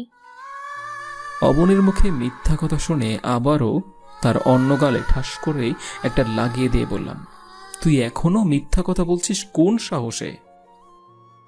আকাশের কথায় অবনীর চেহারার রং হুট করেই পরিবর্তন হয়ে যায়, যার কারণে সে আকাশের উপরে উল্টে গেজিয়ে বলে, গতকাল যে বীর শাস্তে গিয়ে ড্রয়েডের লোকজনের সাথে ফাইট করেছিস, তখন ড্রয়েডের একজন লোকজন তোর উপরে আগুন ছুড়ে মারে, আর তুই বাঁচার জন্য নিজের হাত সামনে এগিয়ে দিস, যার ফলে বেঁচেও গেছিস। কিন্তু তাদের নিক্ষেপ করা সেই আগুন আমার হাতে এসে লেগেছে। তোর উপরে করা সমস্ত আক্রমণ আমার শরীর উপরে ছড়ে উঠেছে। এক কথায় বলতে গেলে আমার শরীর তোর দেহ রক্ষা করেছে গতকাল, কিন্তু তুই এখন এসে কিনা আমায় থাপ্পড় মারছিস। তোর মধ্যে কি মানবতা বলতে কিছু নেই রে? আকাশের উপরে করা সমস্ত আক্রমণ অবনীর শরীরে ঝড় উঠিয়েছে। এক কথায় বলতে গেলে অবনী আকাশের দেহ রক্ষা করেছে। আকাশ অবনীর মুখে এই সমস্ত কথা শুনে বাকরুদ্ধ হয়ে যায়। সে যে অবনীর কথার বিপরীতে কোনো সাউন্ড করবে সেটা সে করতে পারছে না। অবনীর কথায় আকাশের সমস্ত দুনিয়াদারি যেন ওলট পালট হয়ে গেছে। অন্যদিকে অবনী এসব বলা শেষ করে নিজের মুখে নিজেই হাত দিয়ে চেপে ধরে। কারণ সে রাগের মাথায় এতটা সময় নিজের অজান্তেই নিজের অপ্রিয় সত্যগুলো আকাশের কাছে বলে বসেছে। অবনী কি করবে ভেবে উঠতে পারছে না, তাই সে চুপচাপ কেটে পড়ার প্ল্যান করে আকাশের সামনে থেকে। চিন্তা ভাবনা মতন অবনী আকাশকে রেখে হাঁটা দেয় চলে যাওয়ার জন্য। তখনই আকাশ পিছন থেকে গিয়ে অবনীর হাত চেপে ধরে, তারপর অবনীকে বলে, হে অবনী, চোরের মতো পালিয়ে কই যাচ্ছ তুমি? না মানে আসলে ক্লাসে যাচ্ছিলাম। আজ তোমার ক্লাসে যেতে হবে না। আজ তুমি আমার সামনে তোমার সমস্ত রহস্য উদ্ঘাটন করবে। তো এবার সোজাসুজি উত্তর দাও, তুমি কে? আর তুমি আমার দেহ রক্ষা করেছো কিভাবে? না, আপনাকে এসব বলা যাবে না, কারণ আপনাকে এসব বললে আপনি আমাকে ছেড়ে চলে যাবেন। আমি আপনাকে হারাতে চাই না। অবনী, তুমি নিজের অজান্তেই আমাকে তোমার রহস্য সম্পর্কে কিছুটা জানিয়ে দিয়েছো, আর বাকিটুকু সুন্দরভাবে জানিয়ে দাও, কারণ আমি নাছোড় বান্দা। আমি এত সহজে তোমায় ছাড়ছি না। তোমার ভিতর থেকে সমস্ত সত্যি আজ আমি জেনেই ছাড়ব। আর বাকি রইল ছেড়ে যাওয়ার কথা। তুমি যদি সৎ পথে চলে থাকো তাহলে আমি লিখিত দিচ্ছি যে আমি তোমার আছি আর তোমারই থাকবো। আমার না খুব ভয় করছে। অবনী, ভয়ের কিছু নেই। আমি তোমায় ছাড়ছি না, সেটা কিন্তু আগেই বলে দিয়েছি। সো এইবার সোজাসুজি তোমার ভিতর থেকে সমস্ত সত্যি উগলে বের করো। প্রিয়, আমি সাধারণ কোনো মানুষ না। আমার মধ্যে সুপার ন্যাচারাল কিছু শক্তি রয়েছে, আর সেই সুপার ন্যাচারাল শক্তির মাধ্যমেই আমি গতকাল আপনাকে বাঁচিয়েছি। আপনাকে সেই প্রথম যেদিন আমি জড়িয়ে ধরেছি সেই দিনই আপনার শরীরে আমার শক্তির প্রয়োগ করেছি। আর সেই শক্তিটা এমন যে আপনাকে কেউ কখনো আঘাত করলে সেই আঘাত এসে আমার শরীরে লাগবে, কারণ আপনার শরীরে আমার দেহের রক্ষা কবচ আছে। আমার দেহের যে রক্ষা কবচটা ছিল সেটা সেদিন আপনাকে আলিঙ্গন করার সময় আপনার শরীরে আপনার অজান্তেই পরিয়ে দিয়েছি, যার কারণে গতকাল যখন ড্রয়েডের লোকজন আপনার উপরে আগুন নিক্ষেপ করে তখন সেই আগুন এসে আমার হাতে লাগে, আর আপনি আগুন থেকে বাঁচার জন্য আপনার হাত সামনে এগিয়ে দিয়েছিলেন, যাতে করে কিনা সেই আগুন আপনার বদলে আমার হাত পুড়িয়েছে। কি? হুম। অবনী, এসব কি ধরনের কথাবার্তা বলছো তুমি? এটা কি কোনো মুভি চলছে নাকি, যে যেমন ইচ্ছে হয় কাহিনী বানিয়ে বলে দিলে? বিশ্বাস করুন, আমি যা বলছি সব সত্যি বলছি। আমার একটা কথাও মিথ্যা নয়। আচ্ছা যাও, তোমার কথা সত্যি সেটা মেনে নিলাম, কিন্তু তুমি আগে এটা বলো যে তুমি আসলে কে, আর তোমার মধ্যে এই ধরনের অলৌকিক শক্তি এসেছে কি করে? আমি কে সেটা আমি নিজেও জানি না, আর আমার শরীরে এই অলৌকিক শক্তি এসেছে কি করে সেটাও আমি বলতে পারবো না। অবনী, তুমি যদি কিছু নাই জানো তাহলে তোমার কথা কিসের পরিপ্রেক্ষিতে বিশ্বাস করব বলো? আমার কথা আপনার বিশ্বাস করতে হবে না, কিন্তু গতকাল যে আপনি ড্রয়েডে গিয়ে অদ্ভুত রকমের লোকজনকে দেখেছেন যারা আধ্যাত্মিক শক্তির মাধ্যমে আপনার উপরে আক্রমণ করেছে, তাছাড়া ফরেস্ট কলোনি পুরো ছারখার হয়ে গেছে। তার উপরে আবার গতকাল শহরের অনেক কয়টা বড় বড় শপিং মলকে আগুন দিয়ে পুড়িয়ে তছনছ করে দিয়েছে। আপনার এত কিছুর পরেও কি বিশ্বাস হচ্ছে না যে মুভি ছাড়াও বাস্তব জীবনে এমন অলৌকিক ঘটনা ঘটতে পারে? এখন কিছুটা বিশ্বাস হচ্ছে, কারণ আমার সাথেও অদ্ভুত কিছু কাণ্ড ঘটেছে, যেসব কিছুকে আমি এতটা সিরিয়াস ভাবে নেইনি, কিন্তু এখন তোমার কথা শুনে সিরিয়াস ভাবে নিয়েছি অনেকটা। আচ্ছা, আপনার সেই কিছুটা বিশ্বাসকে আমি পুরোপুরি বিশ্বাসে পরিণত করে দিচ্ছি। দেখুন, আপনি হয়তো প্রথম দিন আমার সাথে পার্কে দেখা করার পরে একটা মেয়েকে দেখেছিলেন, যে কিনা হুট করেই গায়েব হয়ে গিয়েছিল আপনার চোখের সামনে থেকে, যার কারণে আপনি আমায় রেখে তাকে দেখার জন্য কিছুটা সামনে এগিয়ে গেলে আমিও কিছুটা সময়ের জন্য আপনার চোখের সামনে থেকে উধাও হয়ে যাই। সত্যি বলতে সেই মেয়েটা আমার একটা ক্লোন, যে কিনা আমার কমান্ডে চলে। আর আমি সেদিন আপনাকে একটা মিথ্যে কথা বলেছিলাম যে আমি গাছের পিছনে লুকিয়ে পড়েছিলাম আপনাকে পরীক্ষা করার জন্য। আসলে আমার সেই কথাটা মিথ্যে ছিল। আমি সত্যিকার অর্থে অদৃশ্য হয়ে আমার ক্লোনটাকে তার সঠিক স্থানে রেখে আসার জন্য কয়েক সেকেন্ড আপনার চোখের সামনে থেকে অদৃশ্য হয়ে গিয়েছিলাম। তার মানে তোমার কাছে টেলিপোর্ট বা অদৃশ্য হওয়ারও শক্তি আছে, আর গতকাল গাড়িটা ভেঙে চুরমার হওয়ার পিছনেও কোনো না কোনোভাবে তোমার হাত আছে। আমার কাছে অদৃশ্য হওয়ার শক্তি আছে। আর গতকাল আমি আমার অলৌকিক শক্তির মাধ্যমে হাতের ইশারা করে সেই গাড়িটা ভেঙে চুরমার করে দিয়েছি। অবনীর কথা শুনে মনে হচ্ছে এখনই আমি মাথা ঘুরে জমিনে পড়ে যাব, কারণ এতগুলো ঝটকা কেউ কখনো একসাথে নিতে পারবে না। মাথা ভো ভো করে ঘুরতে আরম্ভ করেছে। তখনই অবনী আমার সামনে আবার বলে উঠল,